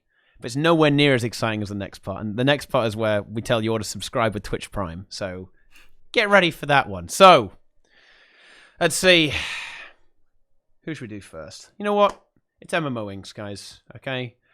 Inks, me and Inks, we've had beef, honestly, it was hard. I actually, as part of this tea time, like Inks and Deroir both said that we need to be on opposite sides. That's why they're diagonal here, guys. Deroir on the bottom left, Inks on the top right. They hate each other. They do. And if you'll notice, actually, they're both facing the same way. Like Inks is looking at the back of Deroir's head, okay, and Deroir won't look at him. He won't make eye contact. He hates him. He absolutely they hate each other. Okay, there's big drama. There's extreme beef. They have each other blocked on Twitter and stuff like that. Inks is calling Deroir an asshat. It's out of control. It really is. Okay? Everyone is. Yeah. So Inks, tell us about that. Tell us about your drama streams. Well, we got a special one here from Zach. What's up, everyone? I'm Brazil, better known as the Escape Lord. You can find me on twitch.tv/MightyTeapot, where I shit on the game 6 days a week and then defend it on Sunday on GuildGab. By the way, check out the new MMO Inks gem store. We have a new collection of Danish asshats and the brand new Dragon Juice Gamer Fuel in the Ritlock Has No Pants limited edition. Feel free to join our Roy's Boys Discord server to get notified whenever I upload a new episode of Balance with Bedoos to YouTube. That's it for this week. This week's episode of Tyrion Characterology, and stay visual. Wow. So many references dude, there. That's Jesus. A lot of references there. Holy shit. That's everything. Where was the Kai Dream reference, though? What the hell, man? Oh my gosh, I totally forgot about Kai Dream. Wow. I'm impressed, though. That was a good one. Well done, Zach. Okay. And then in the bottom left, okay, the most blocked man on Twitter in the Guild Wars 2 community, okay, has been featured in a PewDiePie alt-right meme video. Okay, it is Deroir Gaming. He also hates the living story. Yeah. Everyone was wondering why I was shitting on the game, guys. It's because I'm playing it casual now. When you don't play the game hardcore, you don't give a shit. So, check out my YouTube and Twitch. I'm there occasionally. Hey, it's good fun. Oh, there you go. Yeah, I've been here. I've been around long enough. That's fine. And finally, in the top left, he hasn't even been paying attention the entire time. He's been playing Crash on his PC on a permanent loop. Okay, an actual vegetable, a literal vegetable, the ideal Guild Wars 2 player. No, okay, that was harsh. Okay. No, I like that. That's good. I like that a lot. It is WoodenPotatoes. Okay, I'm sure everyone already knows you, but just make sure, tell them if they forgot. Okay, there you go. Okay, hello. Yeah, I do YouTube videos. I just this week started doing a couple of very little sort of breakfast streams that only last about an hour-ish, just for some fun. And I got 2 channels on YouTube. They're already in the link, and you can come say hi if you like. Boom. There you go. Of course you go. Yeah, you're the master of Guild Wars 2, right? Okay, is that's the plan? Yeah, Guild Wars 2 master. Yeah. It's just exactly. You guys can find all the details out over there. So yeah, there you go. So be sure to follow everything here. Links. The bot is linking stuff. Okay, the links are below the stream. You can go click on them. There's loads of things you can click on. And of course, if you enjoyed this, guys, follow the stream. Okay, subscribe to the stream. Give me that money. I am nothing but an impoverished, homeless person who's got a green wall painted behind me. Okay, like that's that's not. This isn't a room, guys. Okay, this is the street, right? It's green, right? And without those Twitch Prime subs, I cannot survive, my friends. So follow, subscribe, follow me on Twitter as well. Okay, Inks is probably trying to make some kind of recovery, dude. Okay, is he even attempting? Never happen. Okay, he's trying to take my ass. Okay, and I'm not gonna let that happen. So just unfollow Inks and follow me. Let's get that going, guys. So yeah, I love you all very much. Let's host the GVG That tournament. was very nice of you to say. I love you too, man. Cap of pride. I like it. Yeah, let's do the Hey, GVG tournament because Roy is doing that shit. Okay, it's Roy. You know, he's Guild Wars 2 leader. It's who I'm handing the torch to after I'm done here. But yeah, thanks for watching, guys. I love you all very much. Okay, and we'll see you later. Okay, on the internet, YouTube, Twitch. We'll be all over the place, guys. We're gonna be everywhere. So yeah, follow, subscribe. Bye. Below the stream, click all the buttons, okay? And right now, we have to shut the stream down because we're just all going to start just going crazy and roasting the game, right? We've now been paid to actually shill the game, and now we're going to stop shilling the game when we're not on stream. So, hope you guys enjoyed the show. Thank you very much for watching, and we'll see you guys next time. Go say hi to Roy for me. Farewell, my friends. For the record, that was a joke, by the way. Yep. Just saying. And that's where it ends.